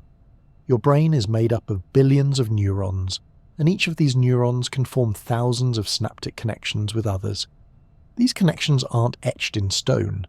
They are maintained, strengthened, weakened, or eliminated depending on how often they're used. This idea is sometimes summarized by the phrase, neurons that fire together, wire together. When two neurons are repeatedly active at the same time, say, one processing the sight of a cat and the other recognizing that this cat belongs to your neighbor, their connection strengthens. Over time, this makes the association faster and more reliable. Eventually, you see the cat and instantly think, oh, there's Mrs. Patel's tabby. Congratulations, your brain just used plasticity to form a shortcut. But it's not just about creating new connections. Neuroplasticity also involves synaptic pruning, the process of trimming away connections that aren't used often. Think of it as the nervous system's way of Marie Kondoing itself. If a neural pathway doesn't spark joy or usefulness, the brain will quietly decommission it. This isn't a loss, it's an efficiency upgrade. By trimming the mental clutter, the brain makes room for more relevant, streamlined processing. This pruning is most active during childhood and adolescence, but it continues into adulthood in more subtle forms. For example, if you stop speaking a second language you once knew fluently, those language pathways may gradually weaken. The memory isn't entirely gone, it's just been tucked into the attic, and the staircase leading to it might be a bit dusty. At the same time, learning something new, a skill, a habit, a piece of information, activates and strengthens specific circuits. Repetition is key here. The more frequently you activate a pathway, the more the brain reinforces it. That's why practice matters. It's not just about getting better, it's about laying down stronger tracks. Interestingly, neuroplasticity doesn't happen uniformly across the brain. Some regions are more flexible than others. The hippocampus, for example, plays a major role in forming new memories and is one of the few areas where new neurons can actually be born throughout life, in a process called neurogenesis. These newborn neurons can integrate into existing circuits and support learning and memory, particularly in response to enriched environments, physical activity, and novel experiences. Other regions, like the primary visual cortex, are most plastic early in life but still capable of change if the right conditions are met. It turns out that novelty, attention, and emotional significance can all boost plasticity. The brain is more likely to rewire itself in response to things that are new, meaningful, or challenging, which might explain why learning to juggle is hard but weirdly memorable. Plasticity isn't just about learning, though. It's also a powerful tool for healing. When the brain is injured, say, after a stroke, neuroplasticity can help surrounding or even distant areas take over lost functions. This doesn't always result in a perfect recovery, but it's often enough to regain movement, speech, or basic daily abilities. Therapies for stroke patients and individuals with traumatic brain injuries frequently focus on retraining the brain by encouraging it to forge new paths around damaged areas. There are also fascinating examples of sensory reorganization. In people who are born blind, for instance, the brain regions that would normally process visual information often get recruited for other tasks like hearing or touch. The visual cortex doesn't just sit idle. It finds new ways to contribute, like helping interpret Braille through the fingertips or enhancing auditory spatial awareness. The brain is less interested in rigid job descriptions and more interested in productivity. This ability to adapt is also at the heart of habits, both good and bad. When a behavior is repeated, the associated neural pathways become stronger, more efficient. Whether it's brushing your teeth, checking your phone, or taking a walk after dinner, repetition builds automaticity. The brain doesn't ask whether a habit is helpful, it just follows the reinforcement. That's why breaking a habit requires more than just willpower. It means forming a new, competing pathway and practicing it until it becomes stronger than the old one. Plasticity also plays a role in emotion and mental health. Chronic stress, for instance, can reshape neural pathways in the amygdala and prefrontal cortex, areas involved in fear and decision-making. Over time, this can make people more sensitive to stress and less able to regulate emotional responses. But the reverse is also true. Mindfulness, therapy, and social connection can encourage the brain to form healthier patterns. Even talking about your thoughts or writing them down is a form of neural remodeling. Sleep is another powerful tool for plasticity. During rest, especially during REM sleep, the brain consolidates memories and strengthens new connections formed during the day. It's a little like saving your work before shutting down the computer. Without sleep, those new pathways are less likely to stick around. That's one reason pulling an all-nighter might help you cram, but won't help you retain the material long-term. Then there's the strange but compelling idea of phantom limbs, a dramatic example of plasticity in the sensory cortex. When someone loses a limb, the area of the brain that once processed sensations from that limb doesn't just go silent. Nearby regions begin to expand into that space. Some people can still feel sensations in the missing limb, even pain, because the brain hasn't yet updated its internal map. Over time, this can change, especially with therapy or mirror training, but it's a vivid demonstration of how flexible the brain can be, even in unusual circumstances. Technology is beginning to harness plasticity as well. Brain-computer interfaces, neurofeedback, and virtual reality rehabilitation are all designed to help people retrain or enhance their neural pathways. These tools don't work by brute force. They work by gently nudging the brain to reconfigure itself, encouraging adaptability through feedback and repetition. Plasticity is not always glamorous. It often means practicing things that feel awkward or frustrating. It means being patient with yourself when you're relearning something or trying to overcome a deeply ingrained habit. But it's also quietly hopeful, because no matter your age, your brain is never truly finished. It's a work in progress.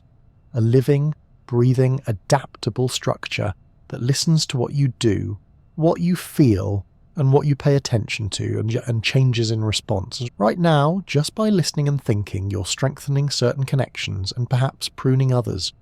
Your brain is adjusting its internal landscape ever so slightly to make room for this information. And long after this moment has passed, those changes might linger, making it easier to recall a fact, understand a concept, or appreciate the sheer miracle of a brain that can learn how to learn. It's one of the most remarkable qualities of the nervous system, that it can not only react, move, and feel, but that it can also reshape itself in response to the world, quietly, patiently, relentlessly. A soft rewiring in the background of your everyday life. That's the gift of plasticity, the brain's quiet superpower. Memory is one of those magical abilities that we all rely on constantly but rarely stop to question, until it lets us down. You can recall a childhood jingle from 20 years ago with perfect clarity, yet somehow forget where you left your car keys just 5 minutes ago. It's not faulty wiring. It's just the way memory works. Beautifully complex, often mysterious, and sometimes hilariously selective. The nervous system doesn't store memories like files in a cabinet or data on a hard drive. It works through patterns of neural activity, strengthened connections, and coordinated chemical changes. Memory lives in networks, not folders, and it's always evolving. Some memories last seconds, others last a lifetime, some arrive fully formed, others hide until just the right smell or song brings them back in vivid detail. Let's start with how memory is categorized. Broadly speaking, there are three main types: sensory memory, short-term memory, and long-term memory. Sensory memory is the briefest kind. It holds on to raw input from your senses for just a few seconds, long enough for your brain to decide if it's worth paying attention to. You glance at a scene, hear a passing sound, or feel a sudden brush of wind, and that moment lingers for a blink before either fading or moving forward for processing. It's like the mental version of a loading screen. There, then gone. Short-term memory, sometimes called working memory, is where conscious thought happens. It's the mental notepad that holds small amounts of information for a short time, usually seconds to a minute or so.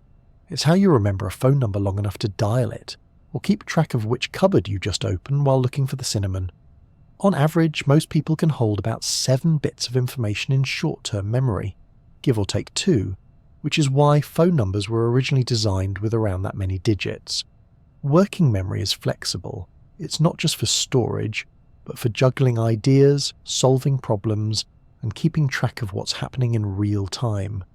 It's the backstage assistant in the theatre of the mind, quietly managing the props and cues that make coherent thought possible. And it's highly vulnerable to distraction. Ever walked into a room with a purpose, got distracted by a rogue sock on the floor, and then forgot why you were there? That's working memory being politely wiped clean by an unexpected interruption. Then there's long-term memory, the archive of everything from your grandmother's birthday to how to ride a bike. Long-term memory is remarkably durable. It includes facts, skills, events, and emotional associations. Some of it is conscious and deliberate, like remembering historical dates or the plot of a favourite book. This is called explicit memory. Other parts are unconscious and automatic, like knowing how to tie your shoes or type on a keyboard without looking. These are implicit memories, and they often live deeper in the brain. The process of turning a short-term memory into a long-term one is called consolidation. It's not instantaneous. Your brain needs time, and often sleep, to solidify those connections. That's why cramming for an exam the night before might help you pass, but won't do much for remembering the material a month later. Sleep, particularly deep and REM sleep, plays a huge role in moving memories into more permanent storage. Inside your brain, one of the key players in this process is the hippocampus, a seahorse-shaped structure in the medial temporal lobe. The hippocampus doesn't actually store long-term memories, but it acts as a sort of processing hub. It helps link together different elements of an experience, the sights, sounds, emotions, and context, so that they can be reassembled later. Over time, the memory is distributed across various cortical areas, depending on its content. Visual memories are stored near the visual cortex, auditory elements near the auditory cortex, and so on. The brain is efficient like that. Interestingly, not all memories are treated equally. Emotionally charged events tend to be remembered more vividly. This is due in part to the amygdala, a region that processes emotions and communicates with the hippocampus to boost the significance of emotional experiences. If something scares you, delights you, or makes you laugh until you snort, your brain takes note. It adds a bit of extra glue to the memory, making it more likely to stick. That said, memory is not a perfect recording. It's reconstructive, not reproductive. When you recall a memory, you're not pulling a file off a shelf. You're rebuilding it from pieces. This makes memories vulnerable to distortion. Each time you remember something, you subtly reshape it, influenced by new information, current emotions, or even the way someone else tells the story. Over time, your memories evolve, which can be charming or slightly inconvenient depending on whether you're arguing about who actually won that board game 5 years ago. One of the most curious things about memory is how selective it is. Your brain is constantly choosing what to store and what to discard, and it doesn't always prioritize what you'd expect. You might forget what you had for lunch 2 days ago, But remember a random jingle from a cereal commercial you heard once as a kid? This isn't a flaw.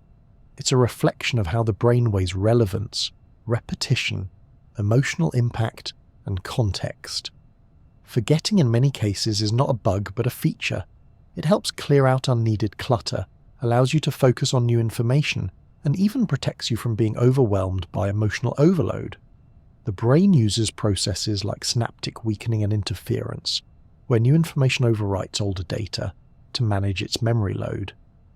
It's not that the memory is gone forever. It might just be harder to retrieve, especially if the retrieval queue is missing.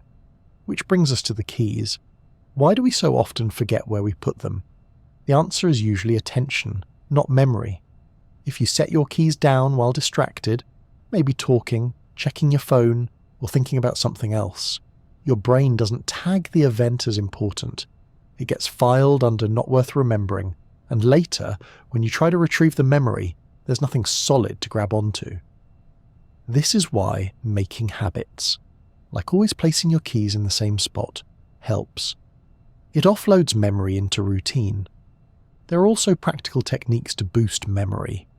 Repetition is one. The more often you revisit a piece of information, the stronger the connections become. Spaced repetition, revisiting information at increasing intervals, is particularly effective for long-term retention. Chunking is another strategy, where you group related bits of information into larger units. This is how you remember a phone number or break down a shopping list into categories like dairy, produce, and snacks. Mnemonics, visualization, storytelling, all of these work by making the information more memorable, more engaging, and more emotionally resonant. Your brain loves patterns, images, and narratives. If you can turn a fact into a picture or a story, it's more likely to stick. Age can affect memory, but it's not always a straightforward decline. Some types of memory, like semantic memory and general knowledge, can remain strong or even improve with age. Other types, like working memory or recall of new information, may slow down. But thanks to neuroplasticity, the brain retains its ability to form new memories and adapt, especially when it's stimulated by learning, social interaction, physical activity, and sleep. Even in cases of memory loss, the brain is often more resilient than it seems. In conditions like Alzheimer's disease or other forms of dementia, memories may fade, but emotional memory, the feeling attached to an experience, often remains. A person might forget your name but still smile when they see you, because the emotional connection is still there, living in a deeper part of the brain. At its heart, memory is about meaning.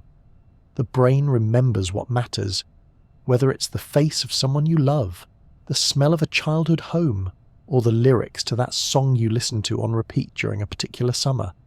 It holds on to the patterns that define who you are, what you've seen, and how you've grown. It's a quiet archivist, working behind the scenes to stitch together the story of your life.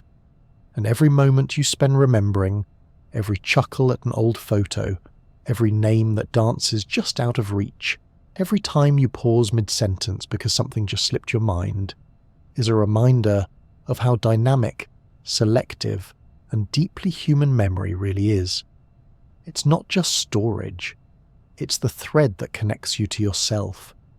Emotions are a bit like weather systems, sometimes sunny, sometimes stormy, occasionally foggy with a chance of snacks. They drift in, reshape your thoughts, and colour everything you perceive, often without asking permission.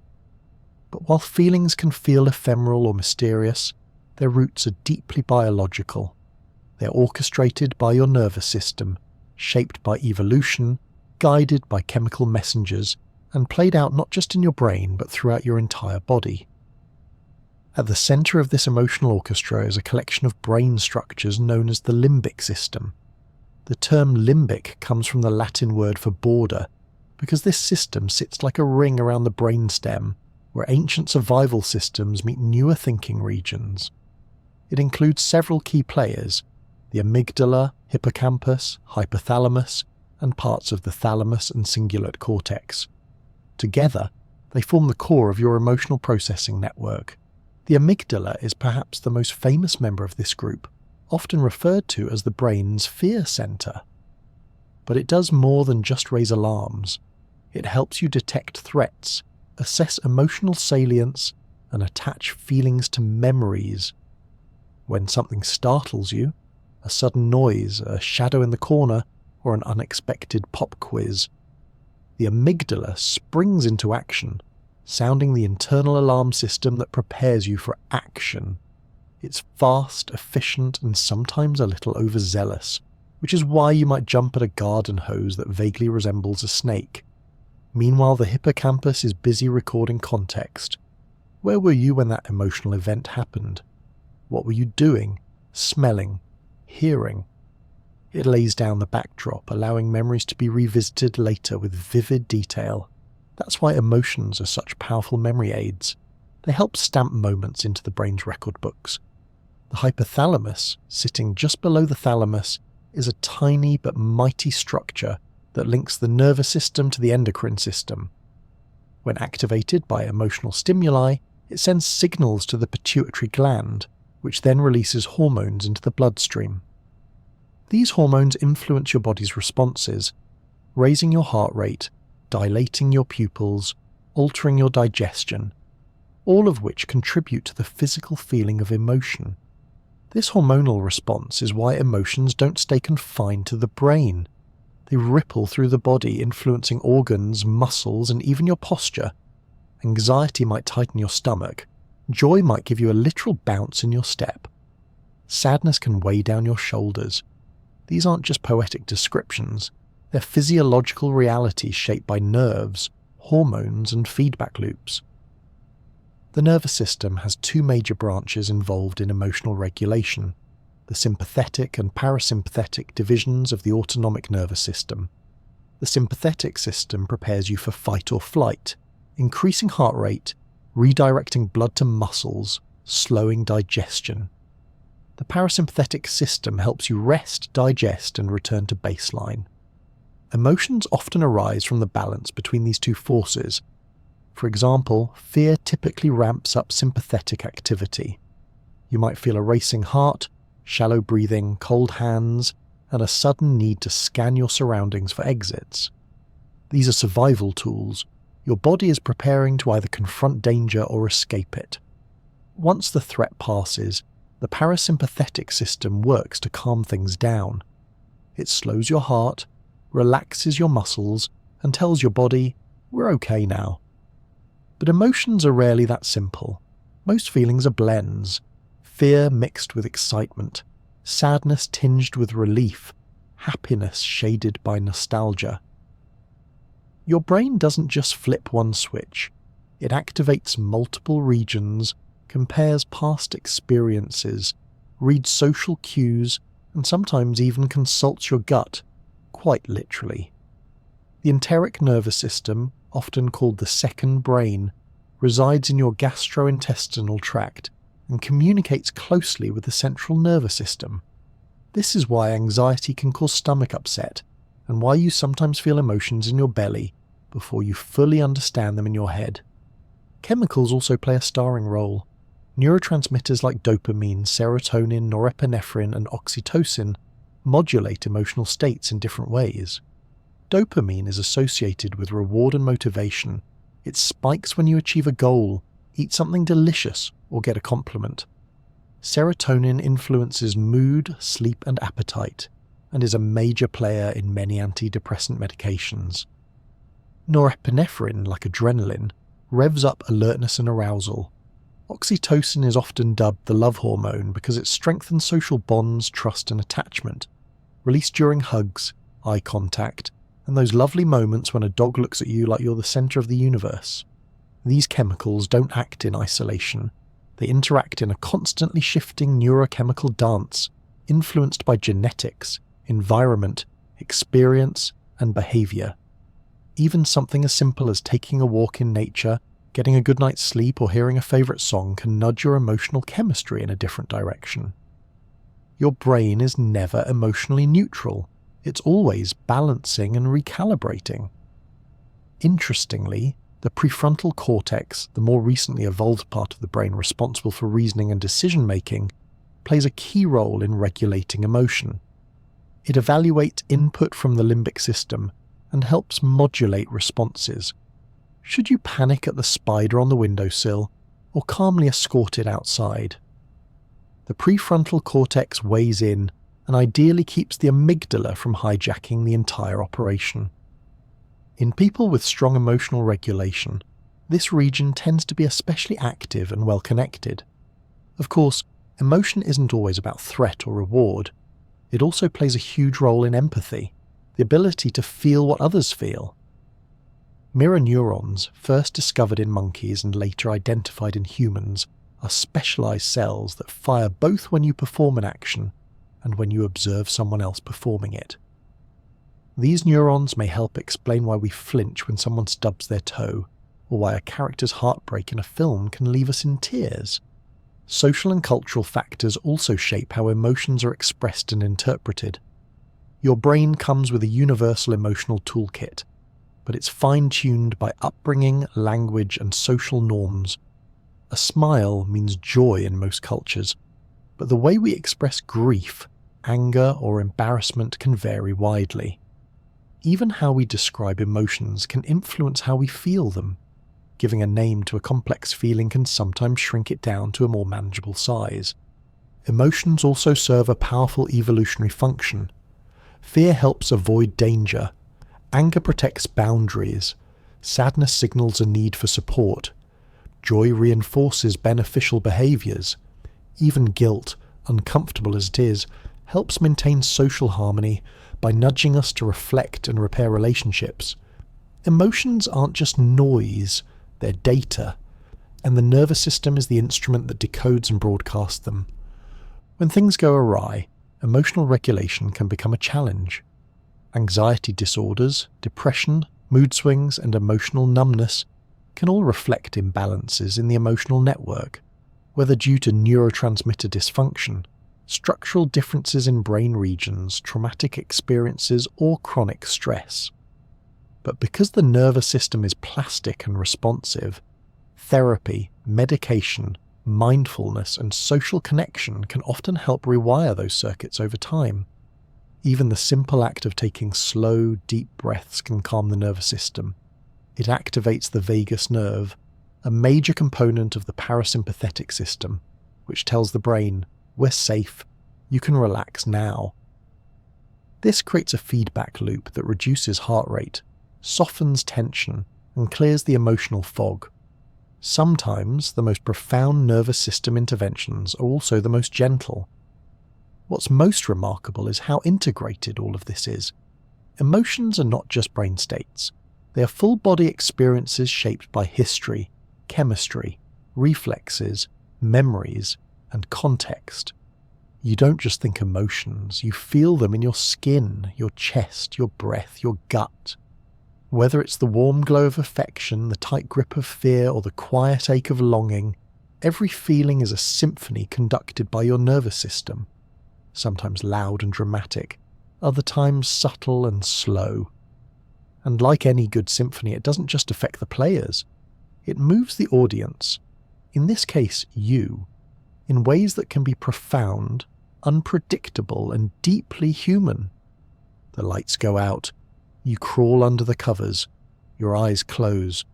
The day slips away like a tide retreating from shore. To the outside world, it may seem like nothing is happening, just a quiet, resting body. But inside your head, your brain is anything but idle.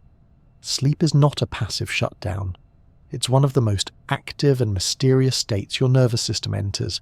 It's a nightly renovation, memory workshop, emotional recalibration, and, occasionally, a surreal theatre of dreams. First, let's clear up a common misconception. Sleep is not a time when your brain turns off. Quite the opposite. Certain areas of the brain become even more active during parts of sleep than they are when you're awake. It's just that their priorities change. While you snooze, your brain is sorting, filing, cleaning, strengthening, and even dreaming, all in the background, like a housekeeping staff that only works after dark. your sleep is divided into cycles, each lasting roughly 90 minutes and repeating throughout the night. These cycles are made up of several distinct stages, categorized as non-REM and REM, short for rapid eye movement. Non-REM sleep comes in 3 stages. The first stage is light and fleeting, a transitional drift between wakefulness and slumber. In this phase, you might still hear the hum of the world around you, and a sudden noise or twitch might jolt you awake. This is the stage where hypnic jerks, those sudden full-body spasms, often occur. It's like your nervous system doing a quick systems check before deeper rest. The second stage is deeper, where heart rate slows, body temperature drops, and brain waves begin to shift into slower patterns. It's a place of true disconnection from the waking world. While you're not yet in deep sleep, you're no longer easily disturbed. Your nervous system uses this time to settle into a low-power state, lowering metabolic activity, conserving energy, and preparing for what comes next. Then comes stage 3, deep sleep, also known as slow-wave sleep. This is the most restorative phase. Brainwaves become slow and high in amplitude, like rolling hills on an EEG readout. Your muscles relax completely, and your body focuses on repair and recovery. Growth hormone is released, tissues are mended, immune functions are bolstered. If someone tries to wake you during this phase, you'll probably be groggy and disoriented and possibly not very polite about it. But the real party starts during REM sleep. This is the phase most associated with dreaming. As your brain revs up, your eyes dart back and forth under your eyelids, your breathing becomes irregular, and your brainwaves start to resemble those of someone who's awake. Yet your body remains largely paralyzed, a clever trick of the nervous system to keep you from acting out your dreams. Most skeletal muscles are temporarily turned off by inhibitory signals from the brainstem. It's a neurological lock to keep your sleep safe from your imagination. Dreams are still something of a scientific puzzle. We know they occur most vividly during REM sleep, though fragments of dreams can appear in other stages too. Theories about why we dream range from emotional processing and memory consolidation to mental rehearsals, or even neural noise being interpreted into narrative. Whatever the reason, your brain during REM is synthesizing images, emotions and memories into a kind of movie, often strange, sometimes meaningful, and occasionally starring people you haven't seen since 7th grade. But even beyond dreaming, sleep plays a vital role in memory and learning. Throughout the day, your brain gathers new information and stores it in a sort of mental inbox. During sleep, especially during deep non-REM and REM stages, the brain sorts through that inbox, deciding what to keep, what to discard, and where to file the important bits. This process is called memory consolidation, and it strengthens the neural pathways that support the things you've learned. It's one reason that getting enough sleep is so crucial after studying or learning a new skill. Even a quick nap can enhance performance on certain tasks. It's not just rest, it's rehearsal. While you snooze, the brain replays patterns of activity that occurred during the day, reinforcing connections and helping them stick. Sleep also has a remarkable effect on emotional regulation. Studies show that people who are sleep deprived tend to be more emotionally reactive, more irritable, and less able to cope with stress. The amygdala, your brain's emotional alarm system, becomes more sensitive, while the prefrontal cortex, which normally keeps it in check, becomes sluggish. In other words, without sleep, your brain is like a toddler who missed their nap, cranky, impulsive, and a little dramatic. But with proper sleep, especially with enough REM, the brain seems to perform an emotional reset. It helps you process the ups and downs of the day, smoothing out emotional rough edges and helping you wake up a little more balanced. That weird dream about being late for an exam in a building made of cheese. It may not make sense, but it might still be doing something helpful behind the scenes. On a cellular level, sleep is also a time for cleaning house. Recent research has revealed that during sleep, the brain's glymphatic system becomes more active. This system helps clear out waste products that accumulate during wakefulness, including excess proteins linked to neurological diseases like Alzheimer's. Think of it as a nightly rinse cycle for your brain, subtle, essential, and only possible when you're not using it to do more active tasks. Importantly, neurons never truly stop working, even during the deepest sleep. Their patterns shift, their priorities change, but they remain active, keeping your heart beating, lungs expanding, and internal environment stable. The autonomic nervous system continues its background magic, regulating temperature, digestion, hormone release, and 1,000 other tasks that don't punch out just because you've gone to bed. Even in dreams, neurons are firing across sensory areas, motor planning zones, and emotional centers. The brain doesn't just store old memories, it recombines them, plays with them, sometimes creates new associations. This flexibility may be part of what makes humans so creative. Sleep might not just help us remember what happened, it may help us imagine what could be. Despite its importance, sleep is still a bit of a biological mystery. We know what happens during different stages, and we can track its benefits, but the full reason why sleep is so essential, and why evolution preserved it across so many species, is still being uncovered. Dolphins sleep with half their brain at a time. Birds can sleep mid-flight. Even fruit flies show sleep-like behavior. It's clear that whatever sleep is doing, it's worth the risk of lying motionless for hours in a world full of predators.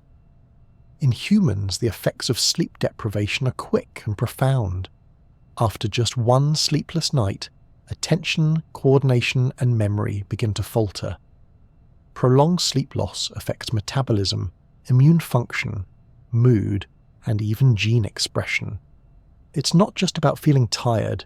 Sleep is woven into every aspect of health and cognitive function. That's why the sleepy brain is not a lazy brain. It's a busy, purposeful, hard-working organ that just happens to do its best maintenance work while you're out cold. It repairs, sorts, cleans, and creates. All while you dream of penguins, parallel universes, or accidentally showing up to work in your pajamas. So the next time you lie down, think of it not as checking out, but as checking in to a quiet, restorative neural retreat. Your nervous system knows what to do. All you have to do is drift. You don't think about making your heart beat. You don't consciously tell your stomach to start digesting lunch, or remind your lungs to breathe in before you yawn. These things just happen. They run smoothly in the background, like an invisible operating system managing the most essential parts of your existence without ever demanding your attention. That system is called the autonomic nervous system, and it is, quite fittingly, one of the quietest but most powerful supervisors in your body. The word autonomic comes from autonomous, which means self-governing, and that's exactly what this system does. It takes care of all the vital functions that don't require your conscious input. Your heartbeat, blood pressure, breathing rate, digestion, pupil dilation, body temperature, and even how much you sweat are all modulated by this built-in life support system. It's not glamorous, but it's incredibly efficient. A tireless background orchestra tuning and adjusting every second of the day. The autonomic nervous system has two major branches, the sympathetic and the parasympathetic. These two systems are often described as working in opposition, but they're really more like dance partners, each taking the lead at different times depending on what life throws at you. Let's meet the more dramatic of the two first, the sympathetic nervous system. This is your fight or flight mode, the inner alarm system that gets triggered when something startling or stressful occurs. When your brain perceives a threat, whether it's a snake in the grass or an unread email with the subject line urgent, the sympathetic system springs into action. In response, it kicks off a rapid series of physiological changes. Your heart rate speeds up, pumping more oxygenated blood to your muscles. Your pupils dilate to let in more light and improve vision. Airways open up to help you breathe more deeply. The digestive system hits the brakes because who needs to digest a sandwich when there might be a tiger nearby? Blood is rerouted away from the stomach and toward the limbs, readying you to run, or react. All of this happens within moments, and you don't have to lift a finger. That sudden feeling of adrenaline, that's thanks to the sympathetic nervous system working closely with the endocrine system. It sends signals to the adrenal glands perched just above your kidneys, which release hormones like adrenaline and norepinephrine into your bloodstream, turbocharging your response. Of course, most of us aren't dealing with tigers, but modern life still gives the sympathetic nervous system plenty of excuses to chime in. Public speaking, deadlines, phone calls you didn't expect, loud noises, or even an awkward pause in conversation. Your body doesn't always distinguish between an existential threat and mild embarrassment. If it feels urgent, the response is similar. That's where the parasympathetic nervous system comes in. This is your rest and digest mode, the calming counterpart to the sympathetic system's high alert enthusiasm. Its job is to bring things back to baseline after the storm has passed. It slows the heart rate, promotes digestion, constricts the pupils back to normal, and encourages relaxation and repair. The parasympathetic system is largely responsible for helping your body perform maintenance. It helps produce saliva, stimulate intestinal activity, and manage the slow and steady business of keeping you alive when nothing dramatic is happening. It also supports immune function, sexual arousal, and energy conservation. In short, it's your nervous system's built-in spa day. One of the key pathways of the parasympathetic system is the vagus nerve, a long meandering nerve that extends from your brainstem all the way down through your chest and into your abdomen. It's involved in regulating heart rate, digestion, and vocal cord function, among other things. It even plays a role in inflammation and immune signaling. Stimulating the vagus nerve through slow breathing, humming, singing, or cold exposure can actually help reduce stress and improve emotional well-being. The balance between the sympathetic and parasympathetic systems is known as autonomic tone. Ideally, your body shifts smoothly between the two as needed. If you're in danger, the sympathetic system takes the lead. Once you're safe, the parasympathetic system brings you back to a state of calm. But modern stresses can sometimes cause the sympathetic system to stay active for longer than it should, leading to chronic tension, elevated blood pressure, and fatigue. Fortunately, your nervous system is highly responsive to cues from both your environment and your behavior. Deep breathing, for instance, sends signals to the brain that you're safe. This slows the heart rate and activates the parasympathetic response. Meditation, stretching, nature walks, and even laughing can also tip the balance toward relaxation. Interestingly, some organs are controlled by both systems in a kind of push-pull relationship. The heart, for example, speeds up under sympathetic influence and slows down under parasympathetic control. The digestive system, on the other hand, is inhibited by the sympathetic system and stimulated by the parasympathetic system. It's like having two managers with different priorities, one focused on emergency preparedness, the other on daily operations. Not every organ is under such dual control. Sweat glands, for instance, are primarily managed by the sympathetic system. That's why anxiety often leads to clammy palms or a suspiciously damp shirt at the worst possible moment. It's not your fault.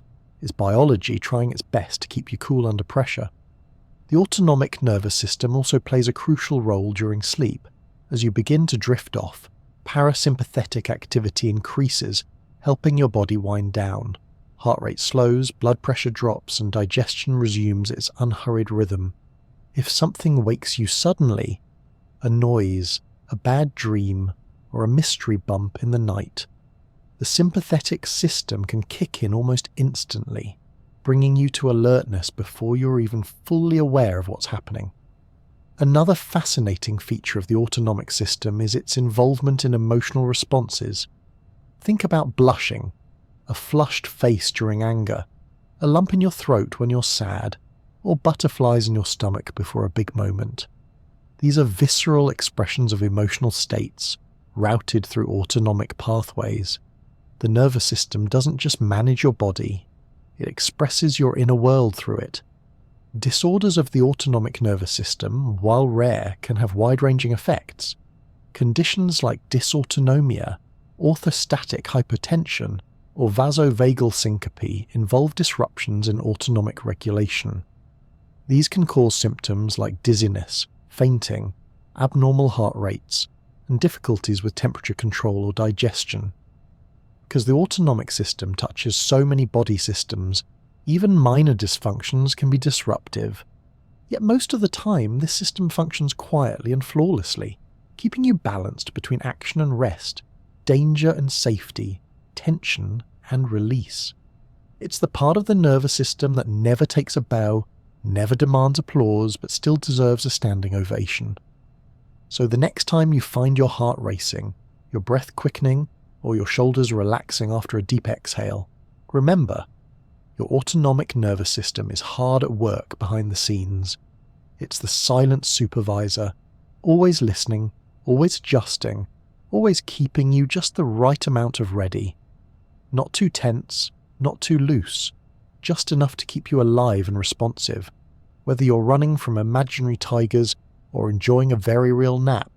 If neurons are the body's electrical wires, then myelin is the insulation that keeps the current running cleanly and quickly. It's not flashy, but it's absolutely essential. Without myelin, thoughts would move like molasses, reflexes would crawl, and simple movements would become frustrating puzzles of delay. Myelin is the unsung hero of the nervous system, a fatty, whitish substance that wraps around certain nerve fibers like a cozy high-performance blanket, ensuring that messages travel with speed and precision. Let's back up for a moment. Every time you move a finger, blink an eye, or even ponder a daydream, electrical impulses race through your neurons, leaping from one end of the cell to the other. These impulses are called action potentials, and they travel along long projections known as axons.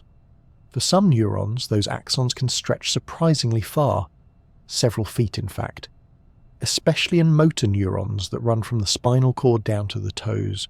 Now, imagine trying to send a signal down that kind of length with no insulation. The message would lose energy, slow down, and possibly leak into the surrounding environment. That's where myelin steps in. Myelin acts like the rubber coating on electrical cables, except it's made by living cells and is even more efficient. In the central nervous system, the brain and spinal cord, myelin is produced by specialized cells called oligodendrocytes. Each of these cells can extend its processes to multiple axons, wrapping segments of each in layers of myelin. In the peripheral nervous system, which includes all the nerves outside the brain and spinal cord, a different type of cell takes over, the Schwann cell. These cells wrap around axons like cinnamon rolls, forming a thick protective sheath. Myelin isn't applied as a continuous tube though. It wraps axons in segments, leaving tiny gaps between the insulated parts. These gaps are called the nodes of Ranvier, and they are not design flaws. They're brilliant features. When an electrical impulse reaches one of these nodes, it briefly depolarizes the membrane, then jumps to the next node. This leapfrogging process, called saltatory conduction, allows the signal to travel much faster than it would if it had to move steadily down the entire axon. It's a bit like skipping every other step on a staircase instead of taking each one. Much faster, and still just as reliable. Thanks to myelin, some nerve impulses can travel at speeds of over 100 meters per second. That's fast enough for you to yank your hand back from something hot before you even register the pain, or to catch a falling object without consciously thinking about it. It's not just speed for the sake of speed. It's survival, safety, and smooth coordination. And here's something fascinating. Not all axons are myelinated. Neurons that need to carry fast, sharp, or long-distance signals usually get the VIP treatment with myelin sheaths. These include motor neurons, sensory neurons involved in touch and proprioception, and many neurons involved in reflex arcs.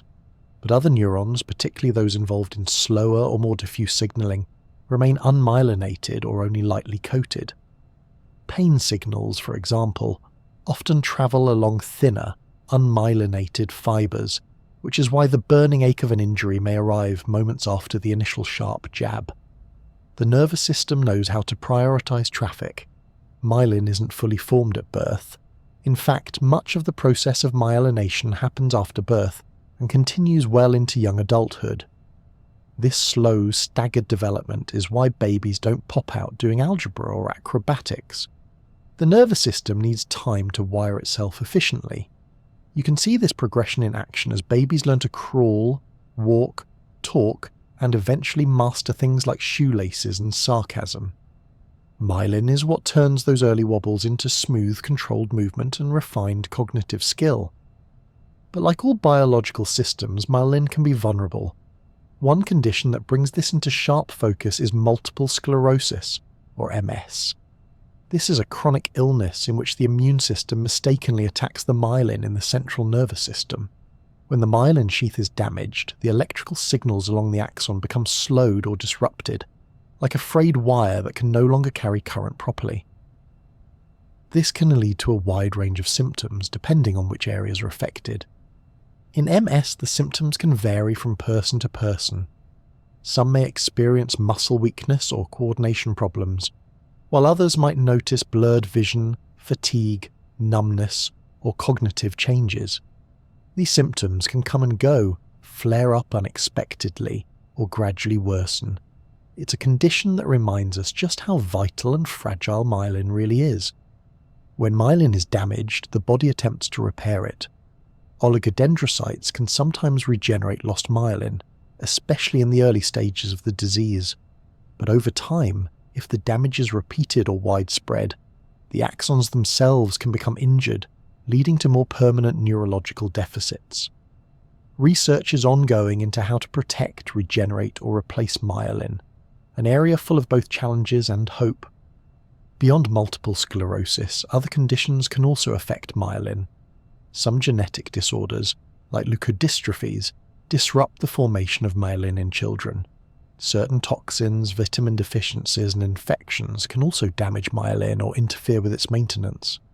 Even prolonged stress or lack of sleep may influence how effectively the brain maintains its myelin, though this area is still being explored. Yet despite these vulnerabilities, myelin is an incredibly durable structure.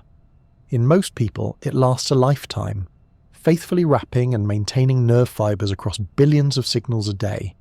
It's rebuilt and maintained by glial cells that monitor and support the health of the nervous system. They're like quiet custodians, keeping things in top shape while the neurons do their thinking, moving, and sensing. Interestingly, learning a new skill can also influence myelin production. Studies have shown that when people engage in activities that require sustained mental effort, like playing a musical instrument or learning a new language, their brains may respond by increasing myelination in relevant areas. This suggests that myelin is not just about insulation, but also about optimization. The nervous system is always trying to find the most efficient way to do things, and myelin is part of that process. Even in adulthood, myelin can continue to adapt to new experiences, a quiet testament to the plasticity of the nervous system. It adjusts, repairs, strengthens, and occasionally falters, but it never stops working to keep your thoughts running smoothly. So whether you're leaping out of the way of a rogue frisbee, solving a puzzle, or simply blinking in surprise, remember that each of those actions depended on the speed and fidelity of neural communication, and none of that would be possible without myelin, the silky, spiraled wrapping that turns a flicker of neural intention into action at the speed of thought. It's not the star of the show, but without it, the whole production would grind to a halt, one sluggish signal at a time. Neurons tend to steal the spotlight. They fire the action potentials, carry your thoughts, move your muscles, and relay your feelings. They're the ones with all the flashing lights in the brain diagrams, the ones everyone points to when talking about intelligence, emotion, and memory. But behind those high-performing showboats is a vast, loyal support crew, the glial cells, quietly holding everything together. And while they don't conduct electricity like neurons, without them, your brain would be about as useful as a theatre without a backstage.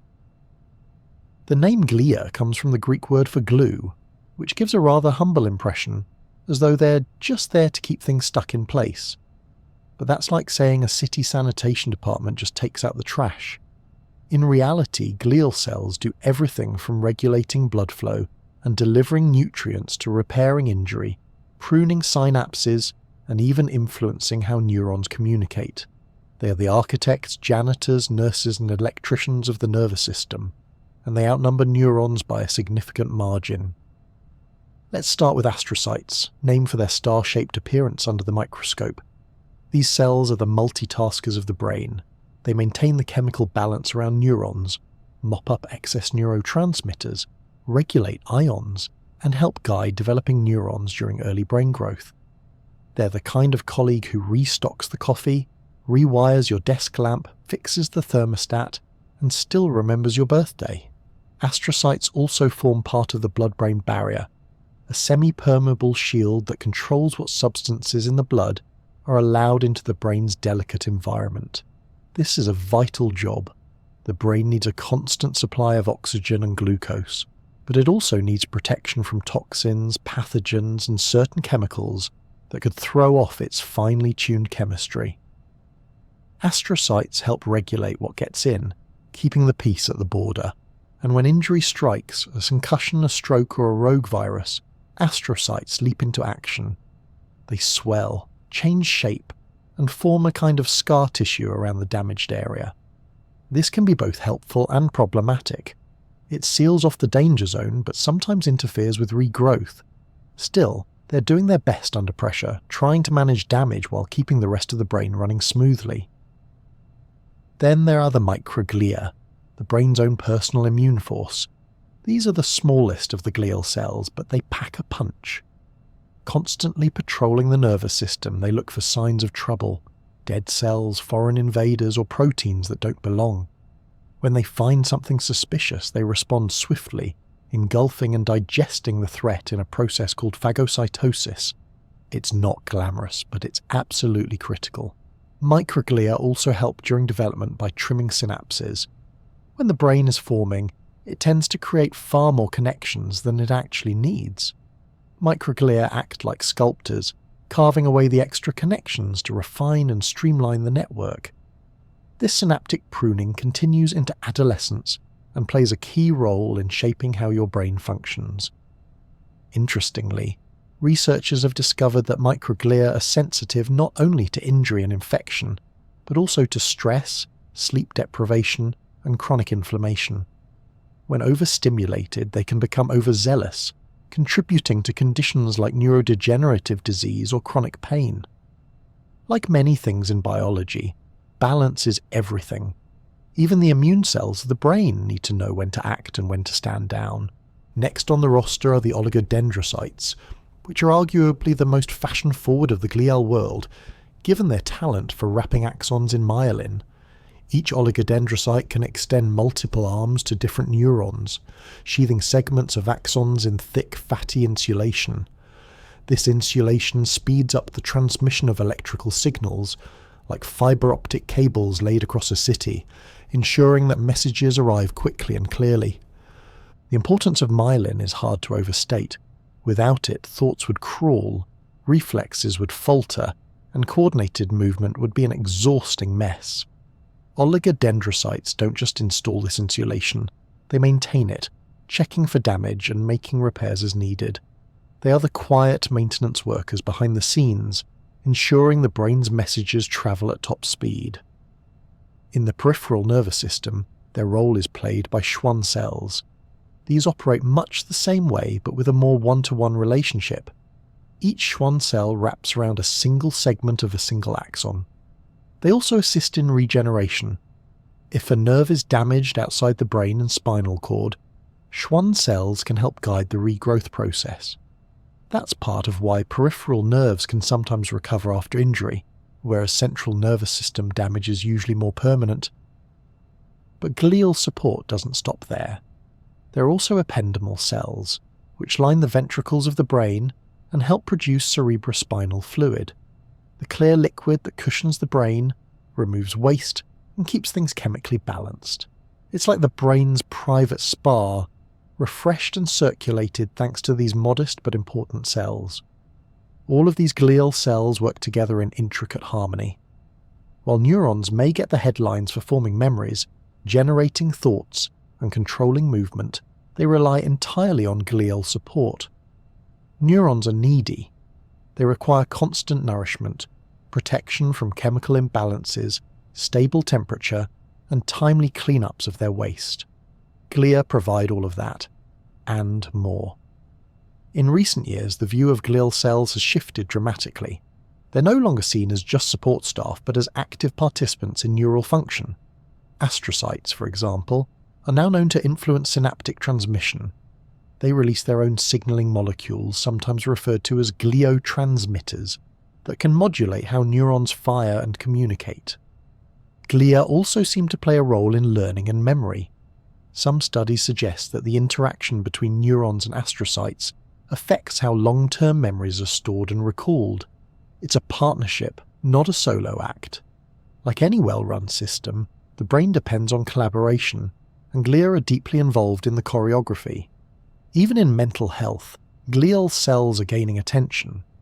Depression, anxiety, schizophrenia, and neurodegenerative diseases like Alzheimer's and Parkinson's have all been linked in some way to glial function.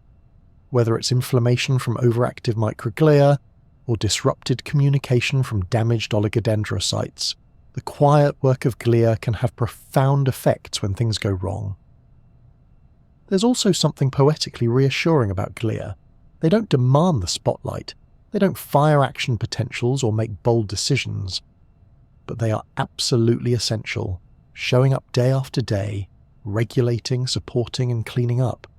They remind us that the most important jobs aren't always the loudest, that behind every action, every thought, every flicker of consciousness, there is a quiet workforce making sure the system runs. So the next time you think, remember, move, or feel, know that your glial cells are there with you, forming the scaffolding of experience, the support beams of cognition, the janitors and architects of the mind. You might not hear them, but without them you wouldn't hear anything at all. The nervous system is a marvel of design, a delicate, intricate web of circuits and signals that manages everything from muscle twitches to symphonies of thought. Most of the time, it hums along beautifully, like a well-tuned orchestra playing the symphony of life without missing a beat. But sometimes things don't go quite as planned. Like any complex system, the nervous system is vulnerable to disruption. These disruptions can come in many forms, from tiny chemical imbalances to larger structural injuries, and when they do, we see the effects in conditions we call neurological disorders. Now, before we dive in, it's worth noting that this is not a tale of doom and gloom. While neurological disorders can be serious, they're also an area where medicine, science, and the human spirit shine. Advances in understanding, treatment, and support have brought enormous progress and continue to do so every day. In many cases, people adapt, improve, and live meaningful, rich lives. The brain, after all, is a master of compensation and resilience. Let's begin with Parkinson's disease, a condition named after the British doctor James Parkinson, who first described it in the early 1800s. It's a progressive disorder that primarily affects movement, caused by the gradual loss of dopamine-producing neurons in a part of the brain called the substantia nigra. Dopamine, among its many roles, is crucial for smooth and coordinated muscle activity. Without enough of it, the motor circuits of the brain start to falter. The most common symptoms of Parkinson's include tremors, often starting in the hands, stiffness, slow movement, and balance difficulties. Facial expressions may become more subdued, handwriting might shrink, and simple tasks like buttoning a shirt can take more effort. But it's not just about motion. Parkinson's can also affect mood, sleep, digestion, and even smell. There's currently no cure, but there are many treatments that help manage symptoms. Medications like levodopa can temporarily restore dopamine levels, giving the brain back some of its missing chemical messenger. Other drugs help the body make better use of the dopamine that's left or block its breakdown. In some cases, deep brain stimulation, a kind of pacemaker for the brain, can reduce tremors and improve control. And just as important as medications are lifestyle supports. physical therapy, occupational therapy, speech therapy, and emotional care all help people with Parkinson's navigate daily life more confidently. Then there's epilepsy, a condition that's often misunderstood. Epilepsy is not a disease in itself, but a group of conditions marked by recurrent unprovoked seizures. A seizure is a sudden surge of electrical activity in the brain, sort of like a thunderstorm in the neural sky. These surges can affect movement, awareness, sensation, or even emotion, depending on where in the brain they occur. Some seizures are dramatic, the kind you might picture with shaking limbs and loss of consciousness. Others are far more subtle, a brief pause in conversation, a staring spell, or a sudden sense of déjà vu. They can last a few seconds or several minutes. For people with epilepsy, the unpredictability of seizures can be one of the most challenging aspects. Epilepsy has many possible causes: genetic factors, head injury, infections, stroke, or developmental abnormalities. But in many cases, the exact cause isn't known. The good news is that it's often treatable. Anti-epileptic medications can control seizures in the majority of people, and for those who don't respond to medication, there are surgical options, dietary therapies, and neurostimulators that can help. What's also worth celebrating is the growing understanding that epilepsy doesn't define a person. It's a condition, not an identity, and with the right support, many people with epilepsy live full, independent lives. Awareness and education are helping reduce stigma and build more accommodating communities. Now let's look at stroke, one of the most common and sudden neurological events. A stroke happens when blood flow to part of the brain is interrupted, either by a blockage, called an ischemic stroke, or by bleeding from a ruptured vessel, a hemorrhagic stroke. Since the brain relies on a constant supply of oxygen and nutrients, even a short disruption can cause cells to suffer or die. The effects of a stroke depend on where in the brain it occurs. If it affects the left side, speech and language might be impacted. If it's on the right, spatial awareness could take a hit. Some people have weakness or paralysis on one side of the body, changes in vision, or difficulties with balance and coordination. In some cases, stroke can also affect personality or cognitive function. Time is critical with stroke. The faster a person gets treatment, ideally within a few hours, the better the chances of minimizing damage. There's a handy acronym used in public health campaigns: FAST, face drooping, arm weakness, speech difficulty, time to call emergency services. Quick recognition can save lives and reduce disability. Recovery from stroke varies, but the brain is remarkably adaptable. Through a process called neuroplasticity, other parts of the brain can take over lost functions. Rehabilitation is often a team effort, involving physical therapists, occupational therapists, speech therapists, and caregivers. Progress may be slow at times, but it happens, sometimes in big leaps, sometimes in tiny meaningful gains. Other neurological conditions also deserve mention. Multiple sclerosis, where the immune system attacks the myelin sheath that insulates nerve fibers. Alzheimer's disease, a degenerative condition that gradually erodes memory and thinking skills. Amyotrophic lateral sclerosis, or ALS, which affects motor neurons and leads to progressive muscle weakness. These conditions, though each very different, highlight how diverse and complex the nervous system can be, and how many ways it can be challenged. But in every case, there is a growing body of research, compassion, and support. Scientists are exploring new treatments using gene editing, stem cells, and targeted immunotherapies. Devices and apps are helping with daily tasks, communication, and tracking symptoms. Support groups and communities are making it easier to share experiences, resources, and encouragement. There's also a deeper kind of hope, the kind that comes not just from medicine, but from resilience. People with neurological disorders often become quiet experts in adaptation. They learn to listen to their bodies, to adjust routines, to ask for help when needed. They build new pathways, sometimes literally, as their brains find alternate ways to communicate, move, and remember. and families, caregivers, and friends become part of that journey too.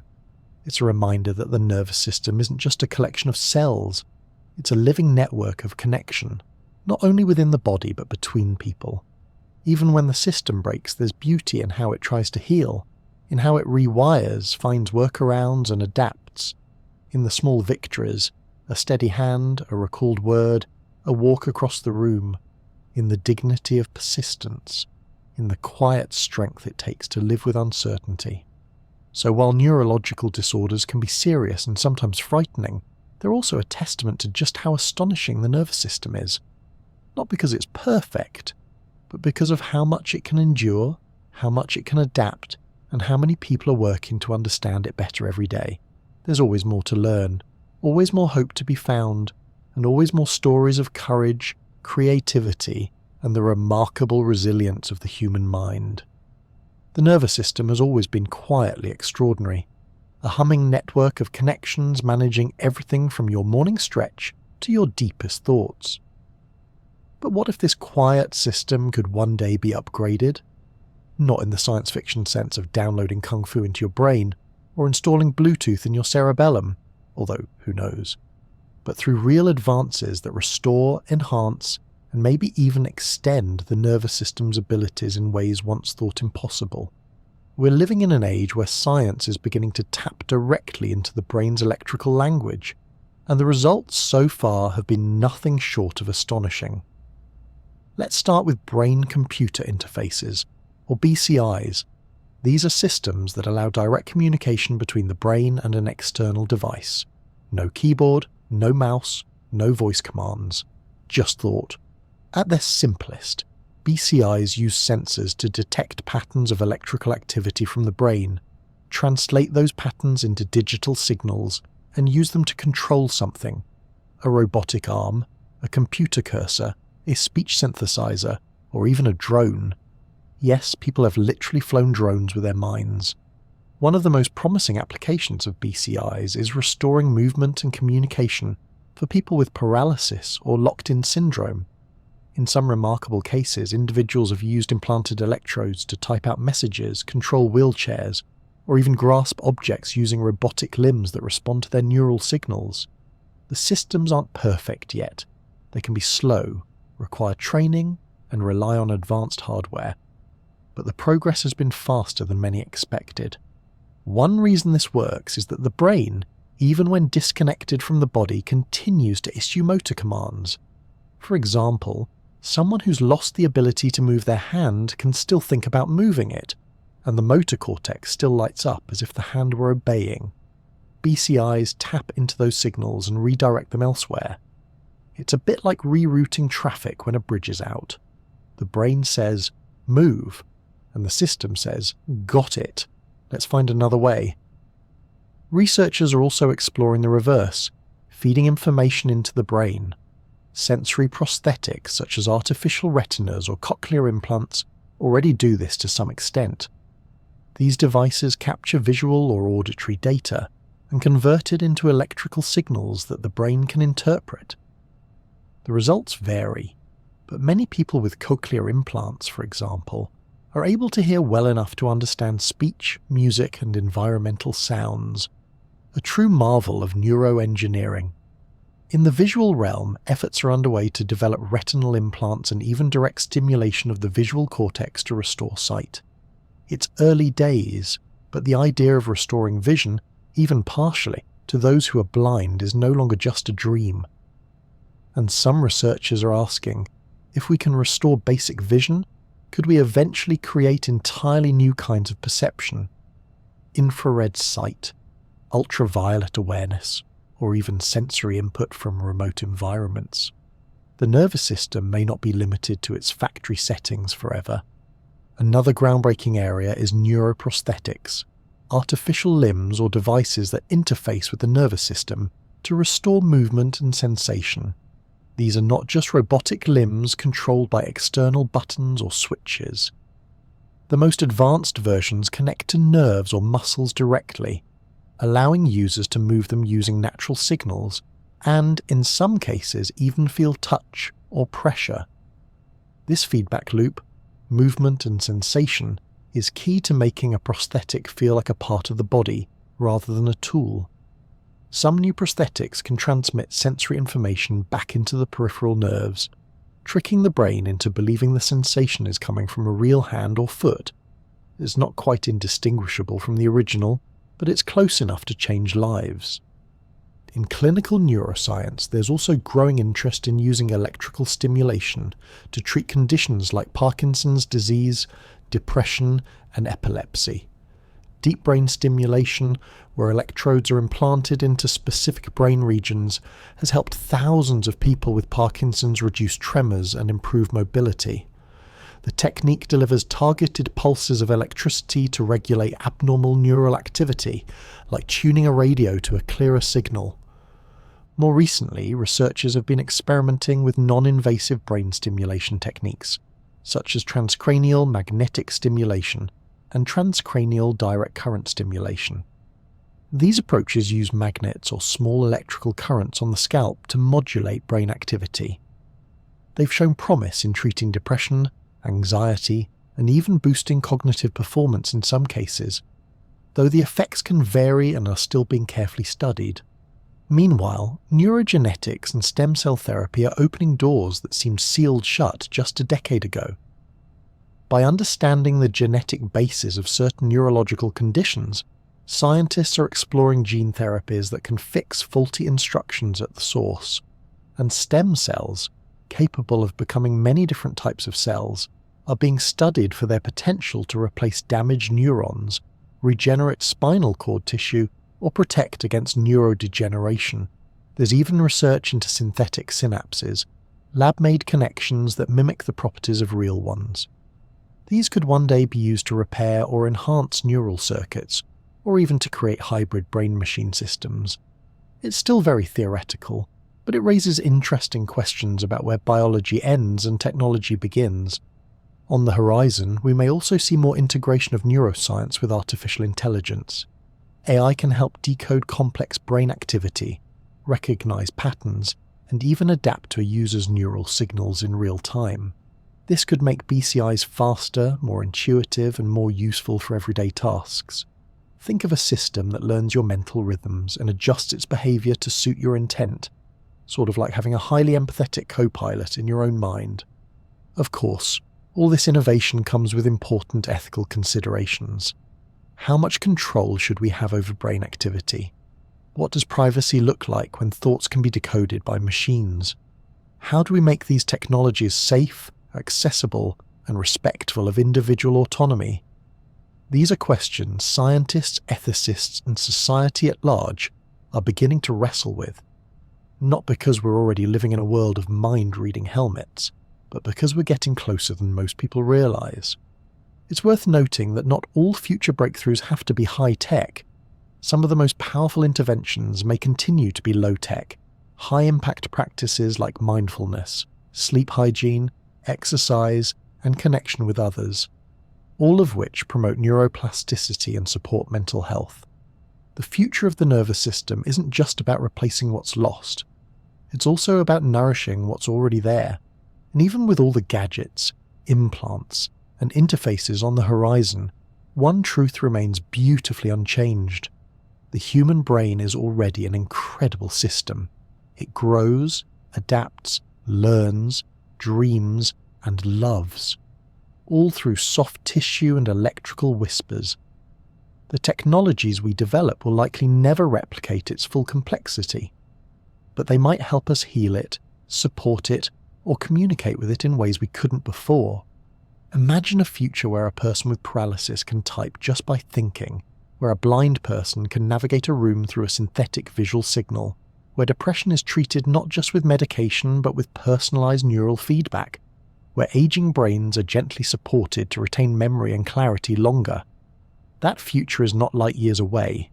In many labs and clinics, it's already being built. So while the nervous system may be quiet, its future is anything but. It hums with promise, of healing, of enhancement, of new ways to connect. Whether through biology, technology, or some elegant fusion of the two, we're just beginning to understand how to support this extraordinary network.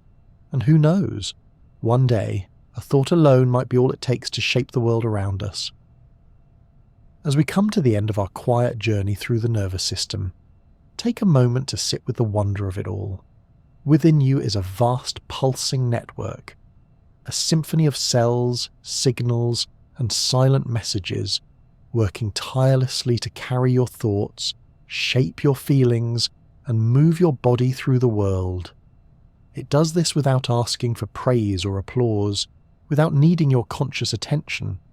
The nervous system is your body's most devoted communicator, soft-spoken, incredibly precise, and always on call.